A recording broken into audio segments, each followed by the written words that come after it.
Is produced and broadcast with the permission of and authorization from the Plano Independent School District. It is under the direction of and is copywritten by Sports Sounds Radio. Any rebroadcast, retransmission, or use of the audio stream, including any or all other use of the accounts of this broadcast without the direct written consent and permission of Sports Sounds Radio is strictly prohibited. All rights are reserved by Sports Sounds Radio and SportsSoundsRadio.com. This is a Sports Sounds Radio presentation.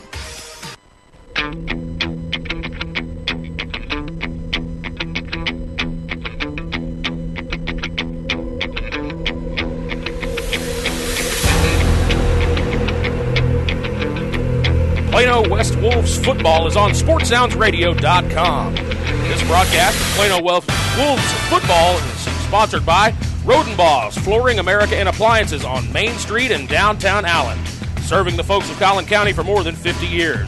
By Buford Roofing and Construction. When you use Buford Roofing and Construction, you can consider yourself protected, and customer service and satisfaction is always guaranteed.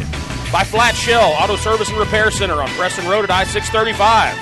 Plano ISD football is a presentation of SportsSoundsRadio.com.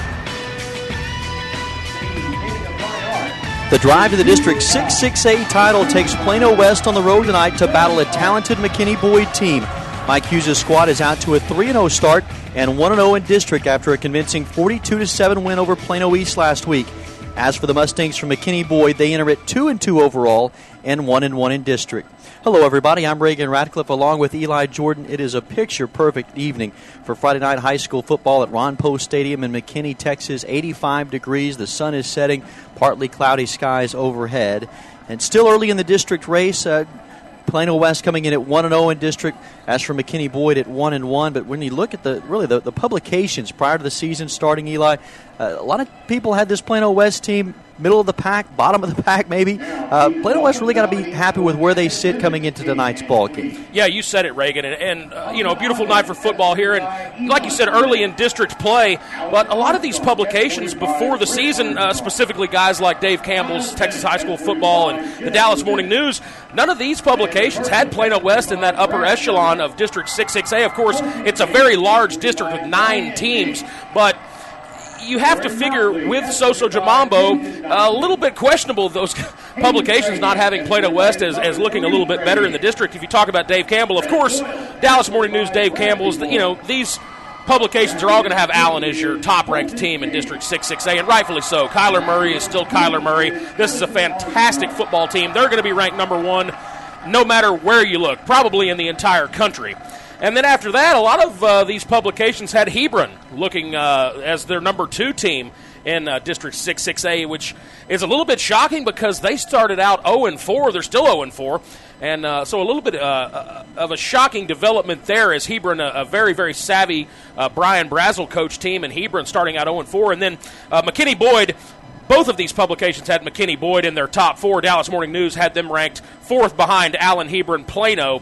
And then Dave Campbell, of course, has McKinney Boyd ranked 3rd. And McKinney Boyd is a very, very good team. But Plano West, not to be seen on either one of these publications, top 4 for District 6-6A. I believe Dave Campbell had Plano West ranked 5th.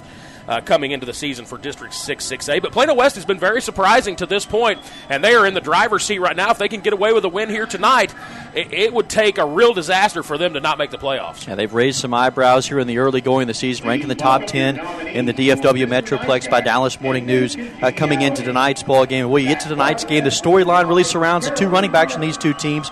For Plano West, Soso Jamambo. For McKinney Boyd, though, the Plano West going to have their hands full with Dedrick Scrivens. This has got to be one of the key matchups, key running back matchups you'll find across the country tonight. Absolutely. It's one of the marquee matchups, not only in the area, but like you said, as far as running games go, probably in the entire country for tonight. Coming into this game, it would have been the number 2 and number 3 rushers in the area, but as of last night, Keller Fossil Ridge's Keyshawn Mitchell actually surpassed Soso Jamambo into that number 3 spot. So as of right now, it will be the number 2 rusher in the area with Dedrick Scrivens from McKinney Boyd here, and the number 4 rusher in the area, Soso Jamambo from Plano West. It should be noted, though, if you look at the number of carries for the running backs, say in the top 6 around the area, you've got Markeith Miller from Garland. He has 101 carries. You've got Keyshawn Mitchell from Keller Fossil Ridge in there at the number 4 spot. He also has 101 carries. Dedrick Scrivens here from McKinney Boyd, 115 carries. And then Michael Nelson, who is leading all of the state in rushing right now, Garland, Naaman, Forest. He's got 1,197 yards, but he's done it on 146 attempts. The amazing number out of all of that, Soso Jamambo rings in there number 4. He only has 65 carries on the season, so he's got less than half the number of carries that Michael Nelson does from Garland, Naaman, Forest, and has about 60 less carries than Dedrick Scrivens, his counterpart here tonight, and still has managed to pile up 789 yards. And if you look at the averages, he's averaging 12.14 yards per carry. So astounding numbers from both of these running backs, and it should be a heck of a fun matchup to watch tonight. As much attention as we give to those running backs, on the defensive side, they've got their hands full tonight. That's a Plano West defensive unit, though. You go back to spring ball and what they had coming into the beginning of this season, the progress that they've made. This is a unit that's really beginning to become a dominant type force. They are really gelling, and this is a defense that some would have labeled questionable coming into this season. And I think that's why you see some of these publications maybe had Plano West ranked outside of their top 3 or 4 teams in District 6-6A. I think the quarterback play coming into the season was questionable. We've seen those questions answered. Robert Colmary has been outstanding thus far this year. But that defense, also very questionable. You have a middle linebacker that's a sophomore. I understand he's a mutant of a sophomore in Mohamed Sanogo, but still just a sophomore. There are some growing pains that come along with playing at this level as a sophomore. And then a guy that I really wanted to mention in our pregame here tonight is linebacker Ed Martin. Ed Martin, a guy who was running track last year. They managed to convince him to come out to play football, and the guy has just been a manimal all season long. He's all around the football, making tons of tackles. He's got tons of tackles for loss. 27 tackles. He leads the team in tackles for a guy that this is really his first year to play organized football and at the highest level in the state of Texas, and he's been absolutely fantastic.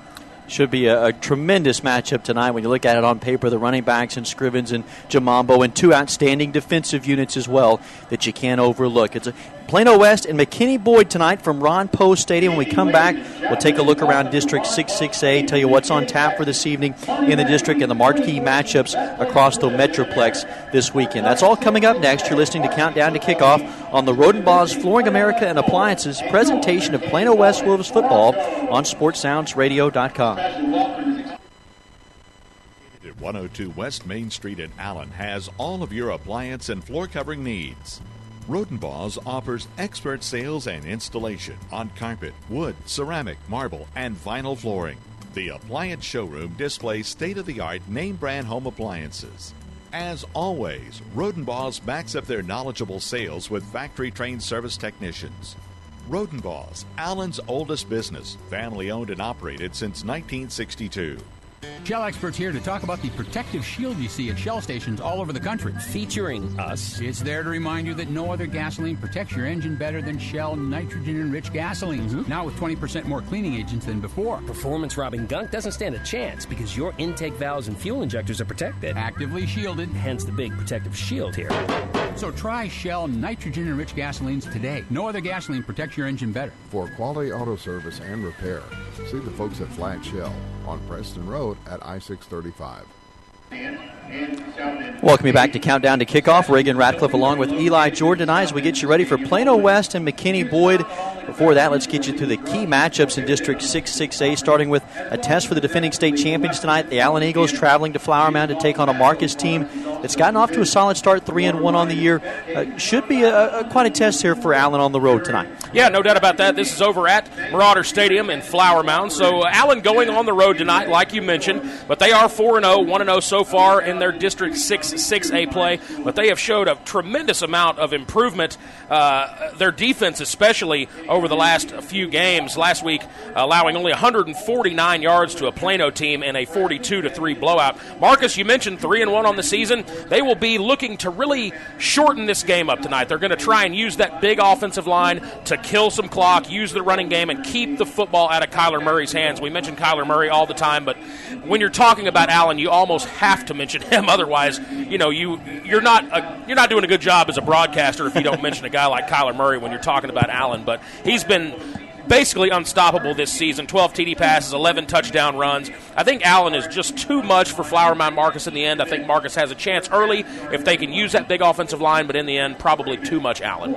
A couple of other games in District 6-6A tonight. Flower Mound visits the Plano Wildcats tonight at John Clark Stadium. Flower Mound struggling 1-3, 0-2 in district. Their only win came in week 2 over Keller, and they face really a near must-win situation tonight against a Plano team that's 2-2, 1-1 in district after falling 42-3 to Allen last Thursday night. One other game to mention in the district, 2 teams in search of their first win in league play, Hebron and Louisville. This one will be at Goldsmith Stadium in Louisville. Brian Brazel's Hebron squad out to an uncharacteristic 0-4 start and 0-2 in district after a tough triple overtime loss to Marcus last week. As for Louisville, on the other hand, 1-2, 0-1 in district. They are coming off their bye week, so they've had that extra week of preparation to face Hebron tonight. Outside of District 6-6A, there are some terrific games around the area, beginning with another test for South Lake Carroll as the Abilene Eagles make the trek up to the Metroplex tonight. Abilene's been a team that's been on the rise since Steve Warren took over that job for the Eagles. They're out to a great start in 2014. Should be another tough test for South Lake Carroll. South Lake Carroll is one of the premier programs in the entire country, especially Dallas-Fort Worth, no question about that. But Abilene comes into this game at 4-0, and they've scored 38 points in each of their first 4 games. But the big bugaboo for Abilene is the fact that their opponents to this point combined records is 3-13, so a little bit of a tough their opponents not necessarily the most quality opponents to this point. Abilene's still a very, very quality team, though.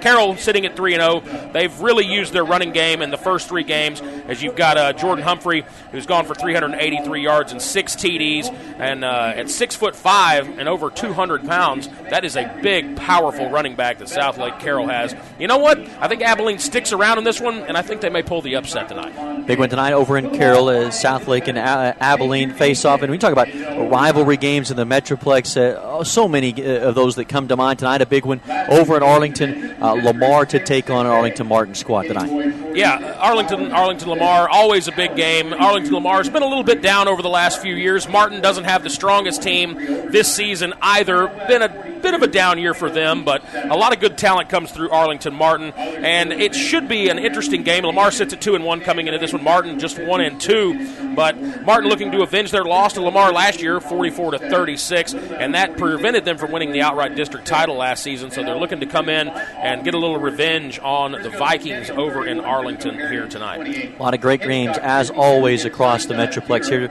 and one in store for you here tonight at Ron Post Stadium in McKinney. It's the Plano West Wolves and the McKinney Boyd Mustangs, and when we come back, we'll go inside the keys to the game tonight, look at what the Wolves need to establish on both sides of the ball to get to 4-0 and, more importantly, to 2-0 in district. You're listening to Countdown to Kickoff on the Rodenbaugh's Flooring America and Appliances presentation of Plano West Wolves football on SportsSoundsRadio.com. Buford Roofing and Construction is a family-owned company you can trust. Buford Roofing specializes in roofing replacement and repair for the outside of your home or business and radiant barriers and insulation for the inside. They use top-quality materials, professionally trained crews, and guarantee total customer satisfaction. When you use Buford Roofing and Construction, you can consider yourself protected. They're online at BufordRoofing.com or call 817-329-ROOF. Writer Gerald Early said that when they study our civilization 2,000 years from now, there will only be 3 things that Americans will be known for: the Constitution, baseball, and jazz music. GDYO's Jazz Institute provides young musicians in North Texas the opportunity to learn what it means to be a jazz musician through weekly technique classes and combo rehearsals with professional jazz musicians. From the first note to the final round of applause, GDYO. Buford Roofing and Construction is a family-owned company you can trust. Buford Roofing specializes in roofing replacement and repair for the outside of your home or business and radiant barriers and insulation for the inside. They use top-quality materials, professionally trained crews, and guarantee total customer satisfaction. When you use Buford Roofing and Construction, you can consider yourself protected. They're online at BufordRoofing.com or call 817-329-ROOF. Welcome you back to Ron Post Stadium in McKinney, Texas. Reagan Ratcliffe along with Eli Jordan.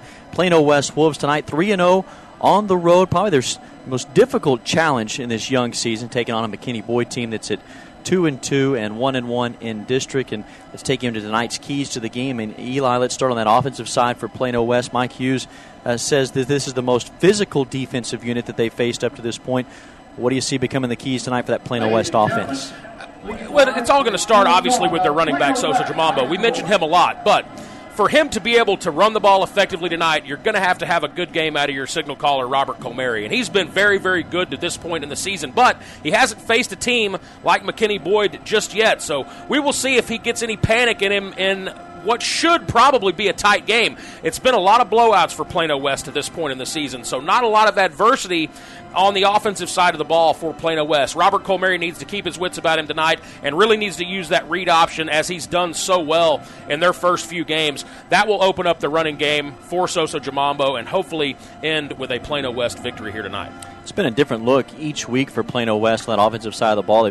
They faced a 4-3 look, a 4-2-5. Last week they saw a 3-3 stack. Tonight they'll see a 3-4 look from McKinney Boyd on that defensive side. As for Plano West defensively, they'll have their hands full with Dedrick Scrivens at the running back position. Last year he torched that Plano West defensive unit for 261 yards, 5 touchdowns. How do they go about trying to at least limit what he can do in their offensive attack?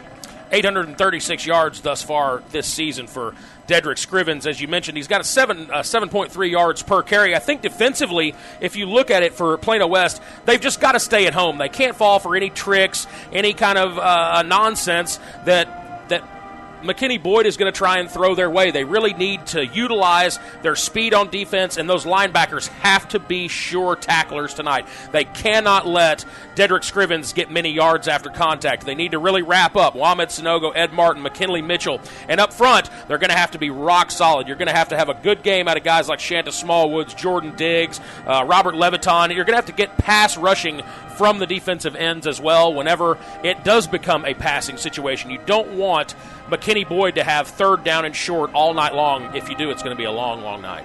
It is a Plano West defensive unit that comes in tonight. They've given up 361 yards a game, but the point totals are down. They've given up just 21 points per game. McKinney Boyd's defense very similar as well, as they have just allowed 25 points per game. So a couple of defensive units tonight that'll really have to step up. We are about 12 minutes away from kickoff here in this one. And coming up next, we sit down and have a chance to visit with head coach Mike Hughes, get his take on tonight's key district matchup. You're listening to Countdown to Kickoff on the Rodenbaugh's Flooring America and Appliances presentation of Plano West Wolves football on SportsSoundsRadio.com. Many heart conditions can be fixed, but many of us don't know we have a problem until it's too late. On April 2nd, 2009, Zachary Schroff, a 16-year-old sophomore offensive lineman, died of sudden cardiac arrest, the number one cause of death among student athletes. Like so many SCA victims, Zach had no heart issues, nor did anyone in his family. If Zach had an echocardiogram, he might have been able to avoid suffering a condition that takes 10,000 of our youth each year. In his memory, Living for Zachary was formed to try and prevent SCA from taking the lives of youth everywhere. Join in the fight today and stop the silent killer of SCA by scheduling your young athlete for an echocardiogram, a procedure that can detect any heart issue with 99% accuracy. For more information, visit www.livingforzachary.org. That's living4zachary.org, and let your heart be heard.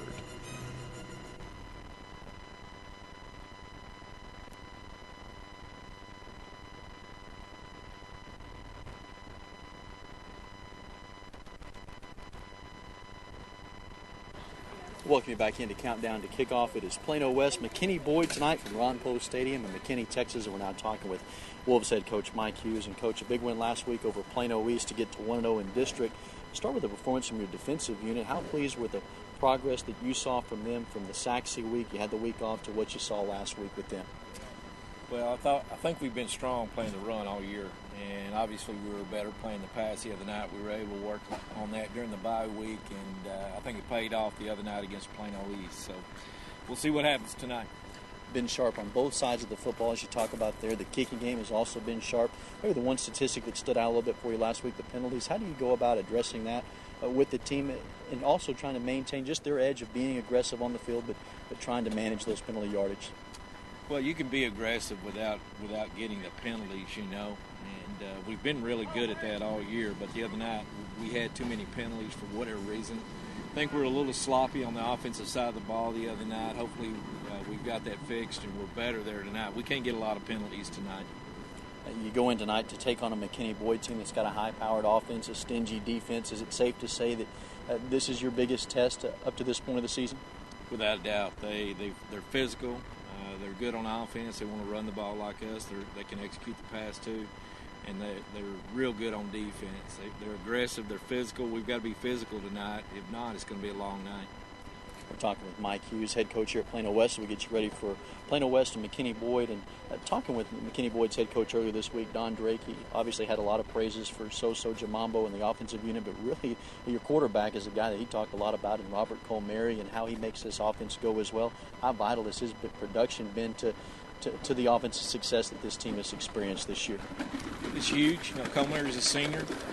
He's our leader out there, and returning starter from last year. Had an injury last year, but I've really been pleased with the way he's shown the leadership and the confidence and executed our offense.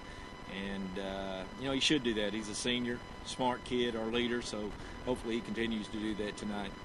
On the offensive side of the football tonight, you face a 3-4 look defensively against a very physical type defense. How do you try to go about attacking them tonight? Well, we want to do the same thing we've been doing. We want to run the ball. And,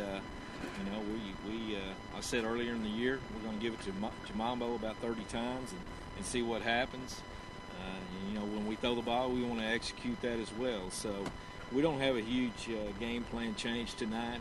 It's not complicated. It's not rocket science. We're going to go out there and continue to do what we've been doing all year.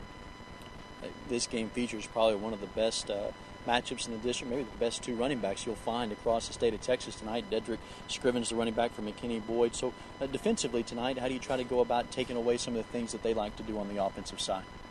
Well, we're going to try to stop the run, number one. Same thing they're going to try to do to us. And you got to do that first. You don't do that tonight, we're not going to be successful. When they throw the ball, it's going to be a lot of man coverage tonight. It's going to be our athlete on their athlete, and you got to make plays tonight. But the key tonight is stop the run and not let them move the chains tonight. All right, Coach, as always, we appreciate the time. Best of luck tonight. Thank you. That's our visit with Mike Hughes. Plano West and McKinney Boyd tonight from Ron Post Stadium. Starting lineups are coming up next on Champion Sports Radio and SportsSoundsRadio.com. Buford Roofing and Construction is a family-owned company you can trust. Buford Roofing specializes in roofing replacement and repair for the outside of your home or business and radiant barriers and insulation for the inside. They use top-quality materials, professionally trained crews, and guarantee total customer satisfaction. When you use Buford Roofing and Construction, you can consider yourself protected. They're online at BufordRoofing.com or call 817-329-ROOF. Shell experts here with a pitching machine and a shield to demonstrate the importance of protecting your engine. Think of me as an engine. The Shield is new Shell gasoline with 20% more nitrogen and rich cleaning agents than before. And the baseballs are gunk that attack intake valves and fuel injectors. Come on, gunk, is that all you got? Gunk is out of here. New Shell nitrogen-enriched gasolines. No other gasoline protects your engine better. For quality auto service and repair, see the folks at Flat Shell on Preston Road at I-635. We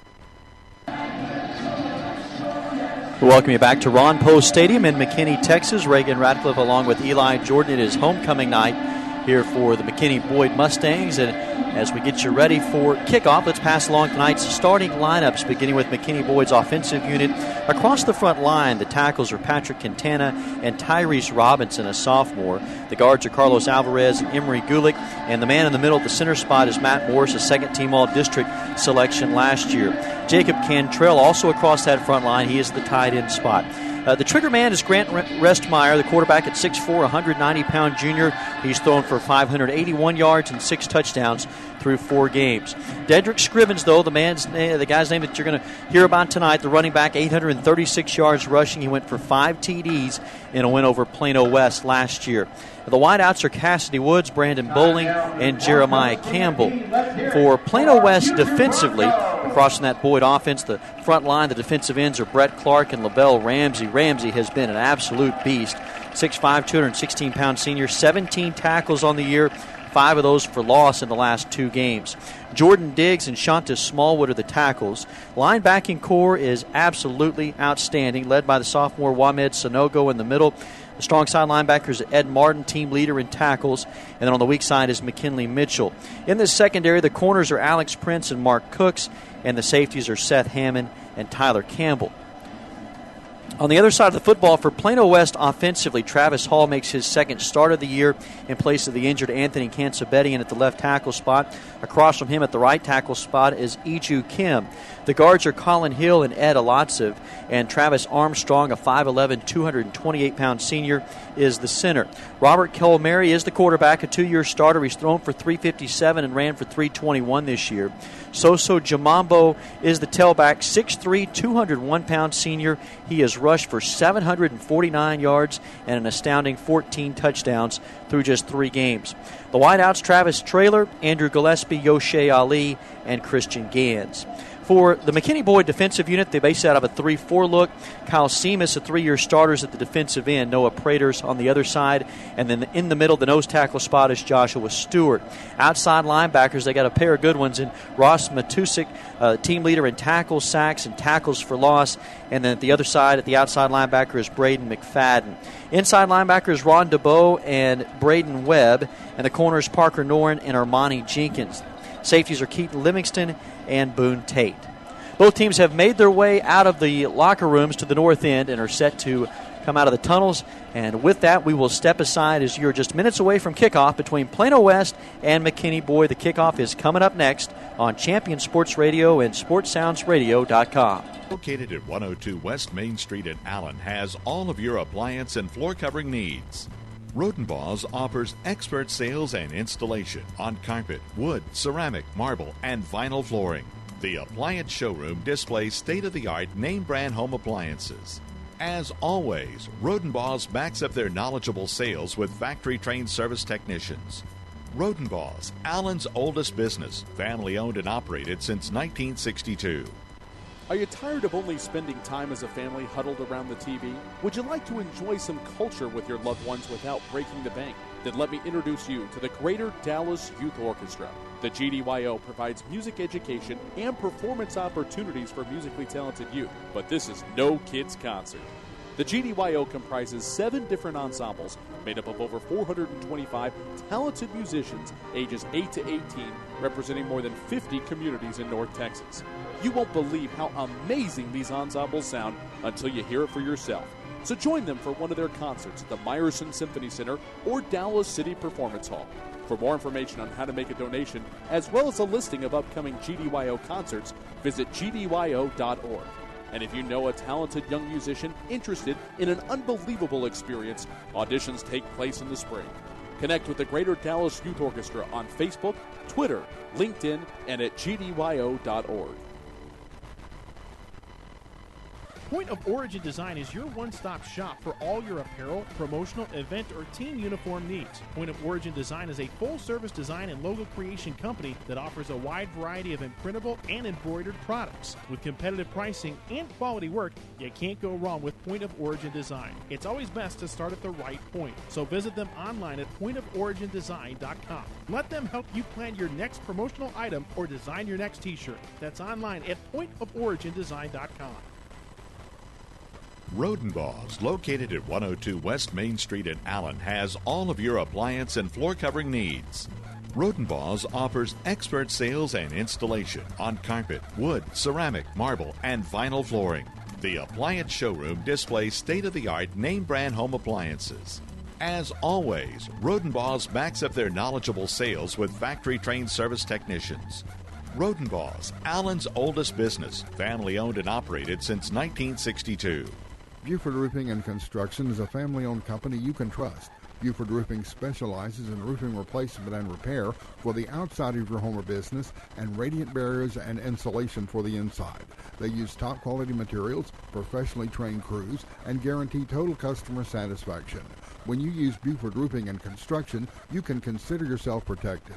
They're online at BufordRoofing.com or call 817-329-ROOF. Writer Gerald Early said that when they study our civilization 2,000 years from now, there will only be 3 things that Americans will be known for: the Constitution, baseball, and jazz music.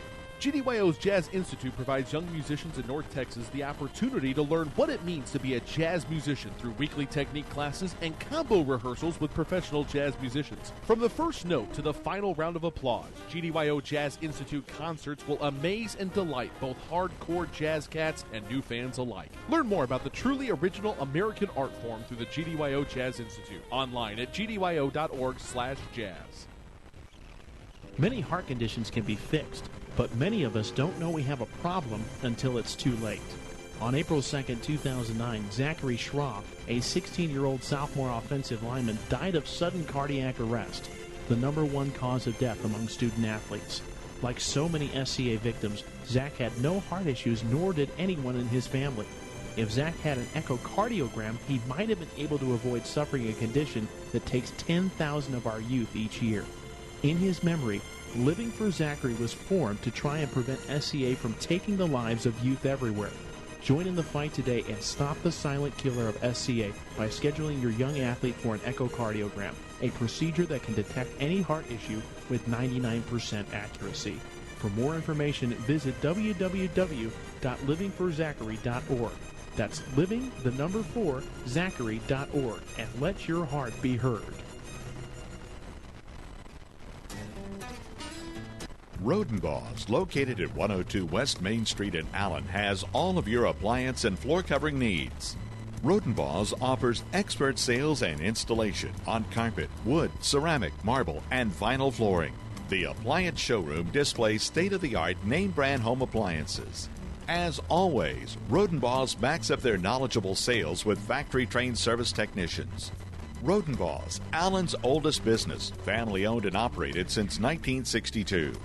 Shell experts here to talk about the protective shield you see at Shell stations all over the country. Featuring us. It's there to remind you that no other gasoline protects your engine better than Shell nitrogen-enriched gasolines. Mm-hmm. Now with 20% more cleaning agents than before. Performance-robbing gunk doesn't stand a chance because your intake valves and fuel injectors are protected. Actively shielded. Hence the big protective shield here.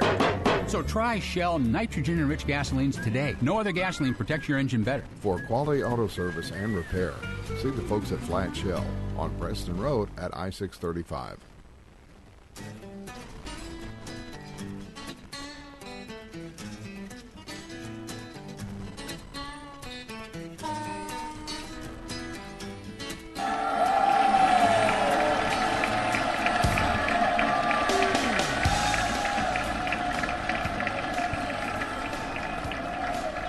It is Plano West and McKinney Boyd tonight, homecoming here at Ron Post Stadium. McKinney Boyd at 2-2, 1-1 in district. Plano West comes in at a perfect 3-0 and 1-0 in district. Hello, everybody. Reagan Radcliffe along with Eli Jordan. Glad you could join us tonight at Ron Post Stadium, a stadium that seats close to 7,000. A strong crowd on hand on the home side. Plano West also traveling really strong tonight as well.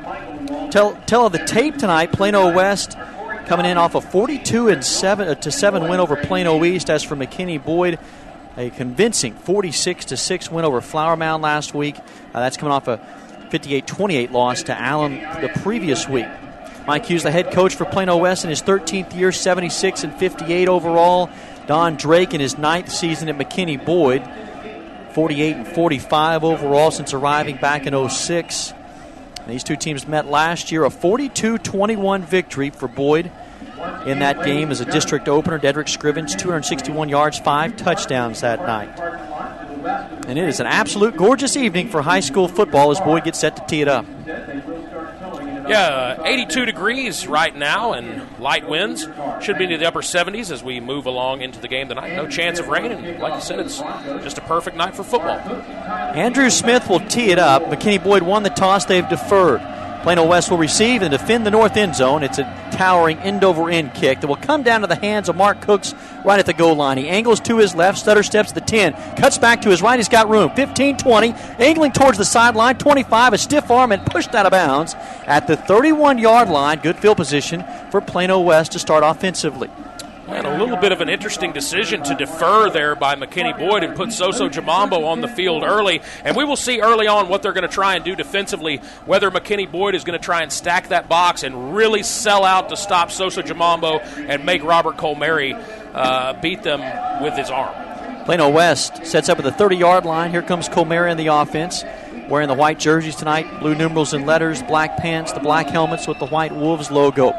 They go with a bunch set to either side, and Jamambo out of the backfield. Little screen pass to his left. Stutter steps back to his right. He's got room at the 25, 30, out of a tackle at the 35, and he turns nothing into something. It's a gain of 5 on the short little bubble pass to Jamambo to the left. And right away you see that Plano West is going to try and get the ball into the hands of Sosa Jamambo in different ways here tonight. Elect to not go with a handoff in between the tackles there to start the game, but rather throw him a little swing pass to get him outside the tackles in space. It is Hunter Heckman who is the H-back, leading the way here for Jamambo as they go straight ahead into the teeth of that McKinney Boyd defense. He's stacked up for a gain of 2. It'll leave Plano West at 3rd down and 2 at the 38. Boyd tonight is in their red jerseys, white numerals and letters, trimmed in navy, the white pants and the navy helmets with the block M in red and the red stripe on the helmet. 3rd down and a short 1.5 for Plano West offensively. Play clock is at 20. Comeri looks over to get the signals. Jamambo is the running back set to the right. 2 receivers left, 1 right. Handoff Jamambo, straight ahead, dives forward. He's close to the sticks at the 40.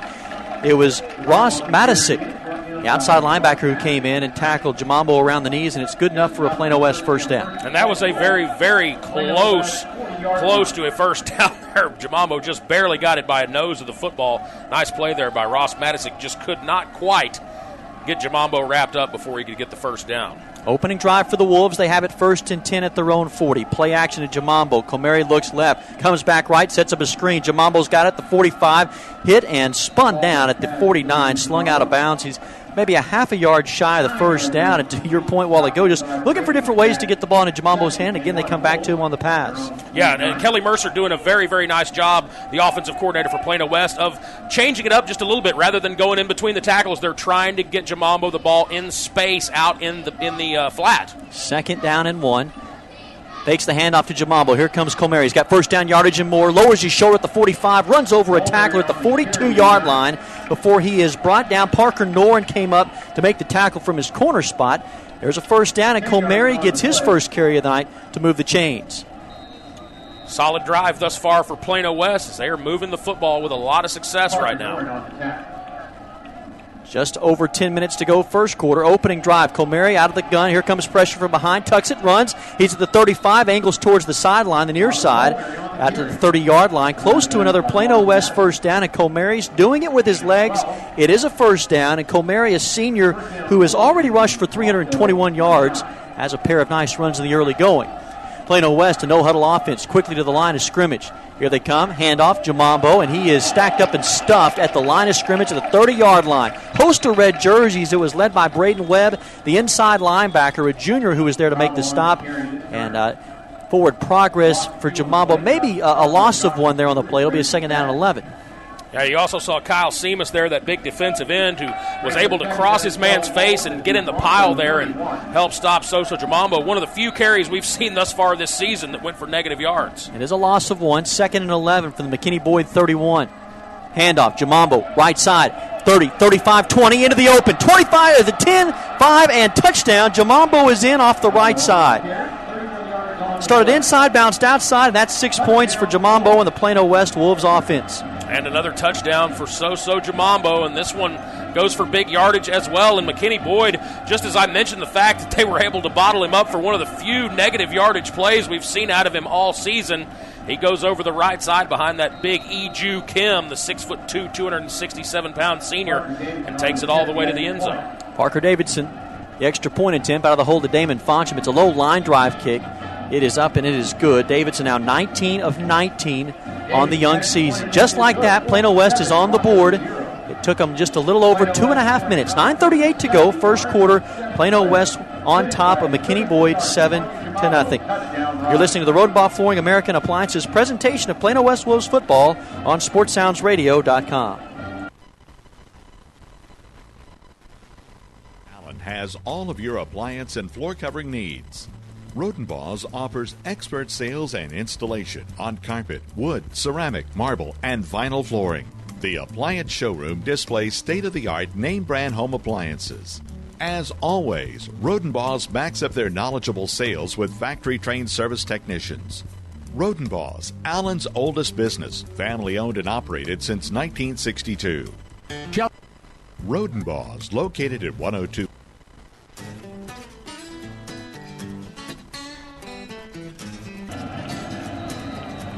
Scored 7-0 Plano West. Soso Jamambo dances in from 25 yards out.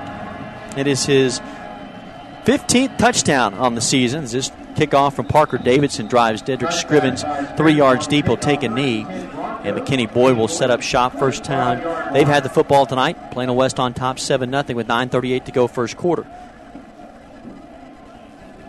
Jamambo and Robert Colmary offensively getting that Wolves offense going in their opening drive. They take it 70 yards for their opening score, 7-0. Here comes McKinney Boyd's offense, led by quarterback Grant Restmeyer, who's taken over this year for Curtis Ladd, who was a 3-year starter and all-district performer last year. Dedrick Scrivens lines up to his left. Two receivers come to the right, one to the top. And West shows a four-man front defensively, and here's Scrivens on an inside give. He muscles his way forward to the 30 before he is buried there. It was Mark Cooks who came up to make the tackle along with Tyler Campbell, and it'll be a 2nd down and 5. Right away, Dedrick Scrivens, you can see that he is a completely different style of runner than Soso Jamambo. Much shorter, about 5'9", and also about 15 pounds lighter. So he is much more of a bowling ball of a running back. He runs a little more angry than Soso does. 2nd down, a handoff off the right side to Scrivens. He is stopped on a short gain there of 2, and it will leave Boyd a 3rd down and 2 inside 9 minutes here, first quarter. First possession for Boyd. 7-0 Plano West as Jamambo took it in from 25 yards out on Plano West's first series. From the pistol, Scrivens sets up behind Restmeyer on a 3rd down and 2. West shows pressure off the right side. Here's Scrivens inside give, close to a 1st down. He's tripped up at the 35-yard line, and his lean forward may have just gotten enough to move the chains, and it did. It's 1st down for McKinney Boyd. I have a feeling we're going to see a lot of that here this evening, this 3rd down and 2, and it's going to be a lot of handing off up the middle to these two superstar running backs. Scrivens, who is a 3-year starter for Boyd, began his career as a slot receiver 2 years ago. In the pistol, play action. Restmeyer slings it out to his right. Pass is complete at the 40-yard line and immediately brought down. Brandon Bowling is there to make the catch. He is slung down around the ankles. Seth Hammond came up to make the stop, and it will leave McKinney Boyd a 2nd down and 5. And that's very much a keep them honest throw right there. You know, it doesn't do a lot for you. It's not lighting up the scoreboard, but it gets you 6 yards, and it backs that defense up just a little bit and makes them say, hey, you know what, they are going to throw a little bit here tonight. Here's a handoff to Scrivens off the right tackle. He's wrapped up around the shoulders and then thrown down for a gain of 2. McKinley Mitchell was there to make the stop. Mitchell kind of grabbing at his right hand here as he lines back up defensively, continuing to hold that with his left hand. He's not motioning for him to come out. It is a 3rd down and 2. Yeah, and McKinley Mitchell, waving that left hand like he got it maybe smashed in between a couple of helmets or something, but he's going to stay out there. 3rd and 2 from the pistol. Restmeyer, play action, throws, ball is batted up and knocked down. Ball was tipped up into the air, and hello, Ed Martin. He got his paws on it. Pass falls incomplete around the 45. Martin, who stands at 6'1", 195, breaks that one up. Kenny Boyd will have to punt it away with 7:22 to go in the first quarter. And we talked a little bit before we came on the air tonight about Ed Martin and the fact that Ed Martin is basically just playing on pure athletic ability. As far as his technique goes, he's still evolving. He's still learning. His head coach and defensive coordinator, John Bandy, said that this guy is he's an athletic freak and we want him out on the field, but as far as his technique goes, he's still learning a lot. And you can see right there just what a tremendous athlete he is. Andrew Smith to punt this one away from inside his 30-yard line. This is a wobbly kick. Good hang time, though, and it comes down to the 20-yard line. Back to receive it was Tyler Campbell. Throws his hands up at the 20 for the fair catch. It's been a solid start here for Plano West. They score on their first drive. They stop McKinney Boyd, and they have it 7-0 with the lead with 7:15 to go first quarter at their own 20. So here comes that Plano West offense back out on the field. Robert Colmary brings his troops out. Don Drake talked this week with us prior to tonight's game and had lots of great things to say about this offensive unit, but a lot of praise for Robert Colmary, the quarterback, who runs the show with Jamambo to his left, Here they go. It is a fake handoff to Jamambo, and it is right up the middle goes Comeri. 30 into the secondary, 35, 40, running over tacklers at the 46 before he is finally tripped up. And right on cue, Comeri takes it straight up the gut for a first down. And one of the things head coach Mike Hughes says about Robert Comeri is the team really rallies around him, that he's a tremendous leader, and you can see it every time he takes a snap. First down, handoff, and broken up in the backfield. Ball is on the ground. Comeri comes up with it at the 43-yard line, and it was Noah Prater who put his helmet right under the chin strap of Jamambo. That ball ended up on the turf, but Plano West has it back. Second down. Make it a long 13 here. Jamambo to the right of Comeri from the gun. Speed option, right side. Jamambo with the ball. 45, 50. Lowers his shoulders. Run over a man. Into the secondary. Down the far sideline. 40, 35, and out of bounds at the 30-yard line. And that is something else by Jamambo to get another first down for Plano West. And you mentioned speed option, and that's exactly what that is with Soso Jamambo out there. As soon as he got the football, it was like he hit a second gear, and he just got up the field as fast as possible, and then shows us a little bit of the power game after that, running over a defender and turning it into a big gainer. That first down brought to you by Rodenbos as he gets to the 29-yard line of McKinney Boyd. Comeri calls his own number, keeps it. He is met hard at the 28-yard line. Right into the teeth of that defense. Kyle Seamus was there in his defensive end spot. It's a tough gain of 1 yard, second down and 9. And you can't say enough right now about offensive coordinator Kelly Mercer in this game plan. They are keeping the ball in Jamambo's hands, but it's all outside the tackles. Second down and 9. Here's a handoff to Jamambo. Slips a tackle to the 25. Still on his feet to the 21. He's about 2 yards shy of a first down, and what Jamambo looked like he nearly slipped and fell from the outset of that play. He still gets positive yardage, gain of 7. Inside 6 minutes to go here in the first quarter, and Plano West knocking on the door. Yeah, Jamambo a little bit slow to get up there after that play. Looks like he's maybe walking off a little bit of a leg issue there. Third down and 3. 3 receivers set. Comeri keeps it on the fake handoff to Jamambo. Knifes his way forward, close to a first down around the 19. See if they have to measure this one. They are signaling, though. The line judge is signaling. Move the chains. First down. And again, Comeri makes his own tough yardage there, first and 10. Another great drive here by Plano West. Let's see if they can capitalize once again. First and 10. It's at the 19-yard line of McKinney Boyd. Leading 7-0, looking for more. Here's Comeri again, straight up the middle. He is stacked up right at the line of scrimmage. That time, Boone Tate came in from his safety position to make the stop.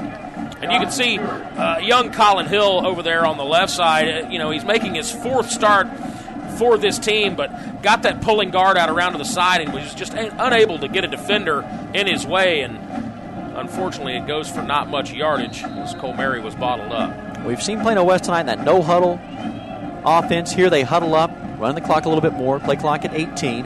Comeri with a 3 wide receiver set, handoff up ahead, straight ahead to Jamambo, muscles his way forward past the 15, dives down to the 13-yard line.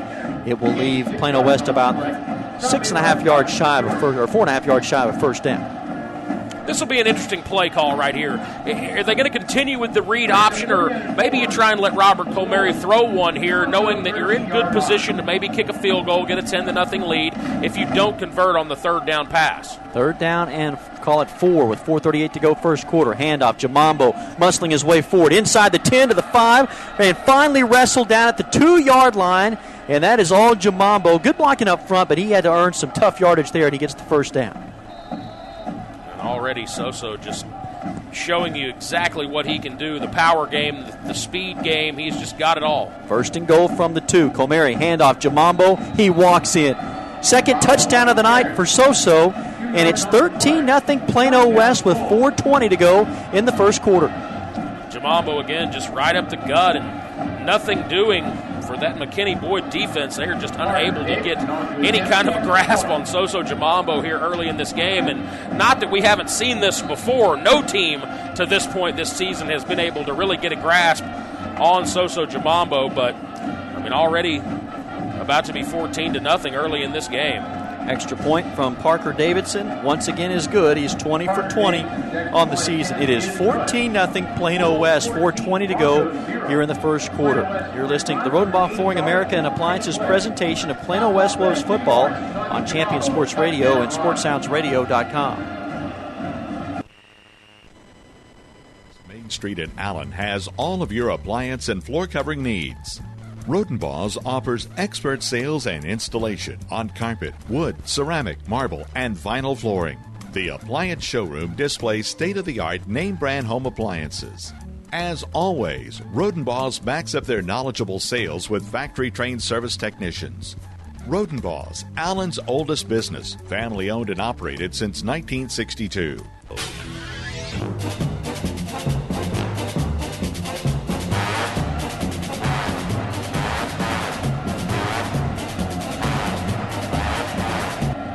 $14-0 Plano West on top.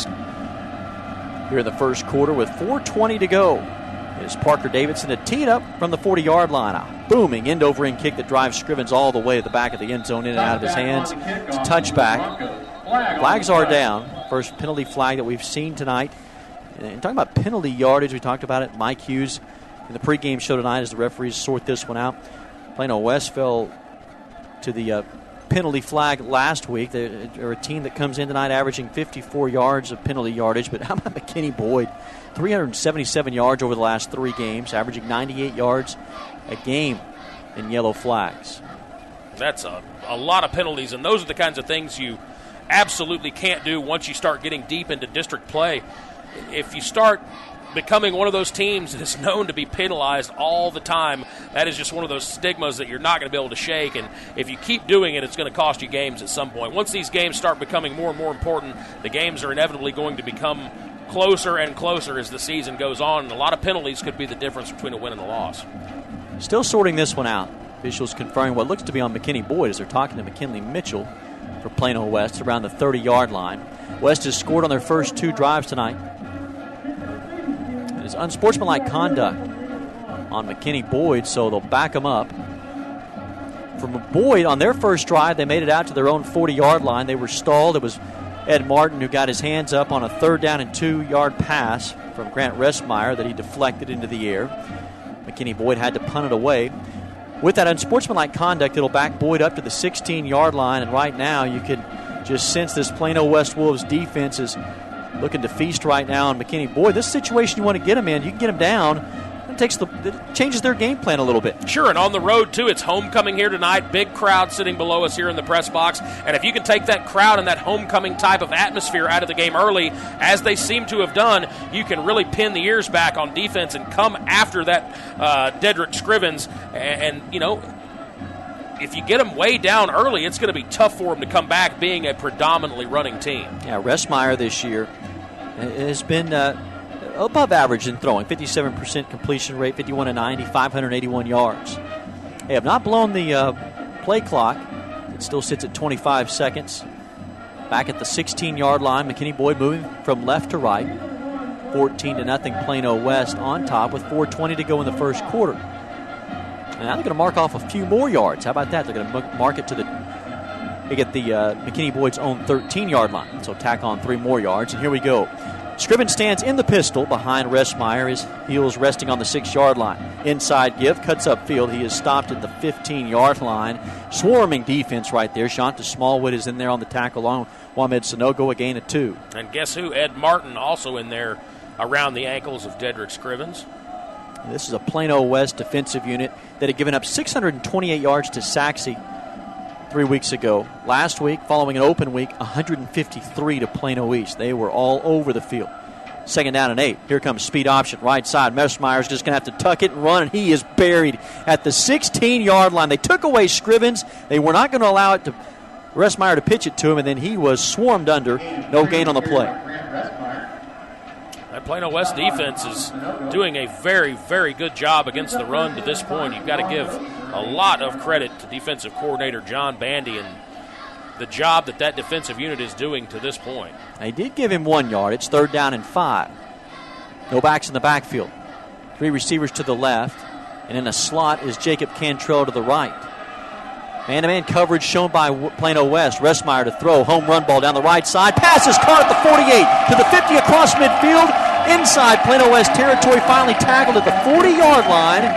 Restmeyer hooks up with Cassidy Woods, a talented sophomore receiver, for McKinney Boyd's biggest play of the night and into Plano West territory. Yeah, we got a flag down. We'll see exactly what we've got going here. Indication appears that it is on Plano West as McKinney Boyd clapping it up and walking towards the first down marker as they moved it inside Plano West territory to the 39. Penalty is declined. It was offsides on Plano West. So 1st and 10 for McKinney Boyd at the Plano West 39. And you talk about just what the doctor ordered for McKinney Boyd, a beautifully thrown ball by Grant Bressmeyer there to hook up with Cassidy Woods, and they've got a little bit of life here. 1st down and 10. Whistles blow. Looked like it was a false start from the left tackle and Patrick Quintanilla, and it is. Back him up 5. That'll move it to the 44. It'll be a 1st down and 15. Clock stopped at 2:57 first quarter. Plano West leading 14-0. But McKinney Boyd on the move here. Scrivens is the tailback. He is in the pistol behind Restmeyer. 2 receivers split to either side. Again, that man-to-man coverage look shown by West. Pressure coming off the right side. Scrivens is dropped for a short gain of 1. It was Lavelle Ramsey who was there to make the tackle. I don't know about you, but I just absolutely love watching Shanta Smallwood play football. Is he not hilarious to watch out there? All 5'6", 225 pounds of him, and he was bottling up one of his defenders there, and it was fun to watch. Smallwood, who had a season-high 5 tackles last week against Plano East. Restmeyer to throw, pressure coming over the middle to the tight end, Cantrell, and he's going to walk in. They brought the blitz. Cantrell makes the catch, the 20, and he just walks in. Just right up the seam. Cantrell, nobody bothered to check him on his way off the line of scrimmage. An easy pitch and catch touchdown from Grant Restmeyer to Jacob Cantrell. And Cantrell, the second team all-district player from last year. And you can see why, sure-handed and absolutely no trouble getting to the end zone with nobody around him there. Just his 4th reception of the year. The other 3 came in the district opener against Allen. Extra point attempt is up and good off of the leg of Andrew Smith, and we got us a ball game. McKinney Boyd is on the board, 14-7, Plano West with the lead, 2:07 to go in the first quarter. You're listening to Rodenbaugh Flooring America and Appliances presentation of Plano West Wolves football on Champion Sports Radio and SportsSoundsRadio.com. Rodenbaugh's, located at 102 West Main Street in Allen, has all of your appliance and floor covering needs. Rodenbaugh's offers expert sales and installation on carpet, wood, ceramic, marble, and vinyl flooring. The appliance showroom displays state-of-the-art name-brand home appliances. As always, Rodenbaugh's backs up their knowledgeable sales with factory-trained service technicians. Rodenbaugh's, Allen's oldest business, family-owned and operated since 1962.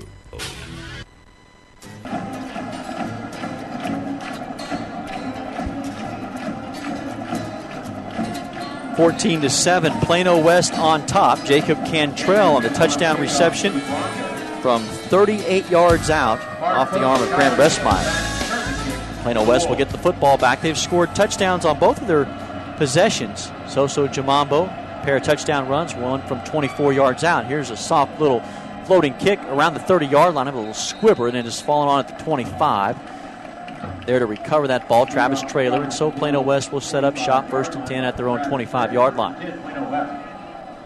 And during the break, we talked just a little bit about how huge that 3rd down play was for McKinney Boyd. They were backed up and faced with the possibility of another punt and giving the ball back to Plano West, but you've got the big hookup from Grant Restmeyer to Cassidy Woods for the big gain, and then the touchdown pass right after that to Jacob Cantrell. So huge drive there for McKinney Boyd as they were in danger of letting this thing get away from them. 1st and 10, handoff. Jamambo started right, now cuts back to his left. Stutter step at the 25 to the 30, angles towards the near sideline and out of bounds over near that Boyd sideline to the 36-yard line. And boy, it is fun to watch Jamambo as when most running backs there are going to be lucky to get back the line of scrimmage. He turns it into a 1st down. And again, slow to get up. One thing I can say about this McKinney Boyd defense to this point is they are absolutely not afraid to hit Soso Jamambo. They have been putting headgear on him so far in this 4th quarter, and he's been slow to get up a couple of times. He's seeing a defense the likes of which he hasn't seen so far this season. 1st and 10. Here's Colmary this time. Fakes the give to Jamambo. He lowers his shoulder, runs over a man, the 45, and gets out of bounds at the 47. Another 1st down for Plano West, and it's a punishing quarterback is Colmary as he runs over a tackler and gets the first. And just a well-oiled machine. This offense, it's been so much fun to watch. Anytime Jamambo is bottled up, Colmary pulls the ball, he takes it around the end, and if there's room to run for Jamambo, he gets the mail, just like we're seeing here. 1st and 10, Jamambo with the handoff into Boyd territory at the 45 to the 44. Hard running there, and it's a gain of about 7. And you'll see McKinney Boyd will try and make the adjustment here and try and bottle up the middle, and then just like that, Robert Colmary, he'll pull the ball and he'll take it around the outside. It's almost unstoppable if it's executed the way that they are executing. Inside a minute and a half, low snap. Colmary gets it though, throws over the middle, passes incomplete. He was looking for a home run ball. He passes incomplete at the 15-yard line. It was on a post pattern. He was looking for Bennett DeBrow. It's incomplete. It will leave Plano West to 3rd down and 2. There is a yellow flag down the field, though. We'll check the marker there, but if it is on McKinney Boyd, a chance to get a first down. The coaching staff for McKinney Boyd signaling a possible holding. Jamambo begs to differ. He thinks it's there on McKinney Boyd, as he is signaling towards a first down. It is a personal foul, face mask, that was called on McKinney Boyd's Noah Prater, the safety, or rather the corner. And that's 2 costly penalties for Boyd, both in the personal foul category. Yeah, I'm not exactly sure what happened there. You've got Noah Prater over at his defensive end position, and I'm thinking maybe he got his hands up into the face mask of that right tackle, Iju Kim, for Plano West offense. I think things were maybe getting a little chippy over there, and Noah Prater got his hands up around the headgear, and you just can't do that. 1st and 10. Whistles blow again here with a minute 21 to go first quarter. Plano West leading by 7. 14-7 our score. The Wolves have scored on both of their drives and knocking on the door again at the 28-yard line of McKinney Boyd, moving right to left. Here's Colmary. Handoff. Jamambo, no, he's going to pull it down himself. 25. Dances out of a tackle to the 20. He's got a chance to go. 15-10. Drug down from behind at the 8-yard line. Goes Robert Colmary inside the 10. Another first down. First down brought to you by Buford Roofing and Construction, as the Wolves have it 1st and goal now at the 8. I'm telling you, it's almost unstoppable if they're executing the way they're executing this offense, and we've seen it all season. Hand off up the middle to Jamambo, stacked up, still on his feet at the 6-yard line. Aggressive running there by Jamambo. Tough 2 yards gain there. It'll be a 2nd down and goal from the 6. And they're both just so punishing. Robert Colmary, 6'3", 196, and then Jamambo, 6'3", 201. But I can tell you, he probably brings a little bit more to the table than just 201 pounds. It probably feels like you're getting hit by about 235 or 40 pounds the way he carries the football. Same with Colmary. 2nd and goal from the 6. Handoff Jamambo. Stutter steps to his right. Works his way towards that far sideline. He's at the 3. He's bounced out at the 1. And a chance, did he get in? It looks like they signaled a touchdown on that far corner. Threw his arms up pretty quick. There was a penalty flag that is down. Jamambo's already walked off to the sideline, claiming that he's into the end zone for a touchdown. It would be 20-7. Hold everything. Officials confer, standing at around the 5-yard line. There's a flag down in the end zone as well. It's 14-7 Plano West with 34 seconds here on the clock in the first quarter. We'll get the call from the officiating. Very interested to see what this call is. There was all kinds of stuff going on out there, penalty flags, and I'm not sure if Jamambo got in or not. He was almost taunting his defender a little bit, saying, yeah, you're not going to catch me, and the defender did catch him and shoved him out of bounds. I'm not sure if he was able to get the nose of the football over that far pylon or not. Get the call here, but Mike Hughes is talking to the head official. Jamambo has already his helmet off and is walking over on the far sideline. It isn't. It's an unsportsmanlike conduct on McKinney Boyd. That is their 3rd of the night. That's on Braden Webb, the inside linebacker. They still have not signaled whether the touchdown is good. That's what I'm curious to see here. And usually, you'll see that official hold those hands up for a good while. That was the quickest touchdown call you'd find. Now it looks like we've got... It is going to be a touchdown. They're bringing on the Parker Davidson, Damon Foncham to kick the extra point. I still haven't seen the officials say it's a touchdown. I mean, obviously, we just saw our head official go talk to the Plano sideline and Coach Mike Hughes, so I'm assuming if Mike Hughes sent his kicker out, then the official told him, yes, it's a touchdown. But, I mean, just way too many penalties here again for McKinney Boyd, and they're all, these aren't 5-yard penalties. These are 15-yard penalties, and you're just not going to win against a good team if you continue to take just ridiculous penalties like this. Yeah, 3 unsportsmanlike conducts. Great if you're a Plano West fan. Oh, yeah. It's 20-7 now. So those officials had come over and they were talking with McKinney Boyd's Don Drake, who's in his 9th season, defensive coordinator over there in J.W. Pate. It is 20-7 Plano West. 3 unsportsmanlike conduct penalties on the Boyd squad.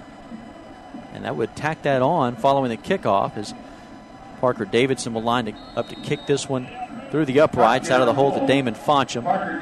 Make this 21-7. Plano West has scored a touchdown on all 3 of their drives. Snap, hold, and the kick is up. Davidson's kick is true once again. 21-7. Plano West out in front by 14. You're listening to the Rodenbaugh Flooring America and Appliances presentation of Plano West Wolves football on Champion Sports Radio and SportsSoundsRadio.com. Shell experts here with a pitching machine and a shield to demonstrate the importance of protecting your engine. Think of me as an engine. The Shield is new Shell gasoline with 20% more nitrogen and rich cleaning agents than before. And the baseballs are gunk that attack intake valves and fuel injectors. Come on, Gunk, is that all you got? Gunk is out of here. New Shell nitrogen-enriched gasolines. No other gasoline protects your engine better. For quality auto service and repair, see the folks at Flat Shell on Preston Road at I-635.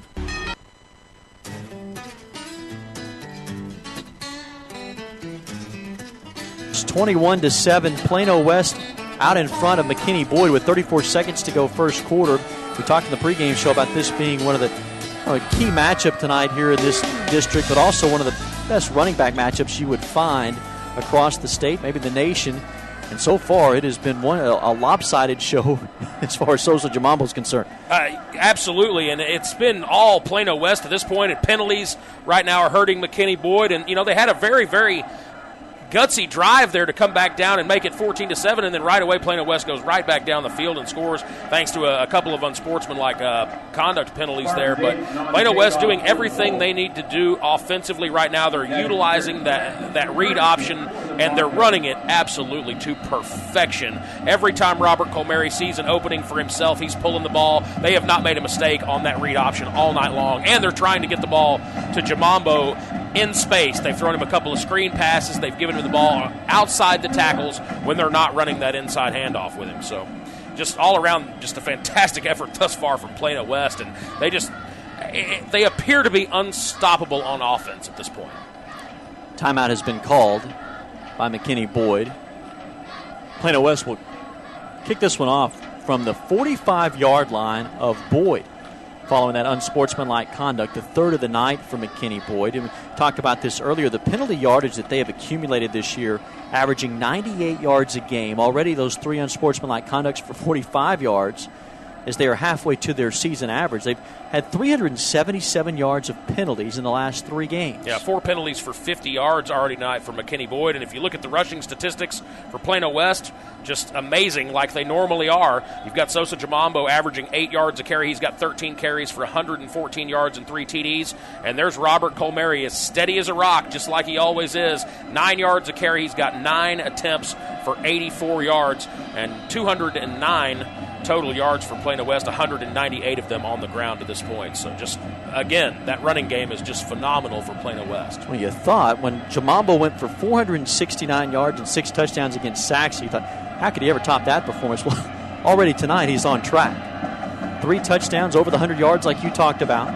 Here's Davidson. He'll tee this one up. And he pooches this one, bounced it around the 15-yard line and swallowed up right there at the 13-yard line as Davidson, instead of electing to boom that one into that south end zone, just pooches it down, and it will cause McKinney Boyd to have to start this drive at their own 14-yard line as Scrivens was swarmed under there. Yeah, genius, and the kicking game's been perfection all year for Plano West, and another great idea there from head coach Mike Hughes as he elects to pooch kick that one short down to about the 10, 12-yard line, and their kickoff coverage is so rock solid, they're able to get down and wrap up the return man before he's able to make any yards out of it, and backs McKinney Boyd up once again. First down and 10 from their own 14-yard line. Moving left to right, 30 seconds to go, first quarter. Grant Restmeyer in the gun. Scrivens is in the pistol. The snap of the ball is on the ground. Penalty flags are thrown. It's what looked to be a free play is jumping it off sides, and now the whistles blow this one dead. The snap was low from the center, Matt Morris. Now the question becomes, was there a And they're going to call it on McKinney Boyd.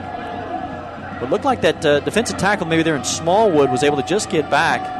A false start up front for that Boyd offense. We'll back it up another 5. Now 55 yards in penalty yardage for Boyd. Yeah, we saw Jordan Diggs jump there, and then Shanda Smallwood moved because Jordan Diggs next to him jumped.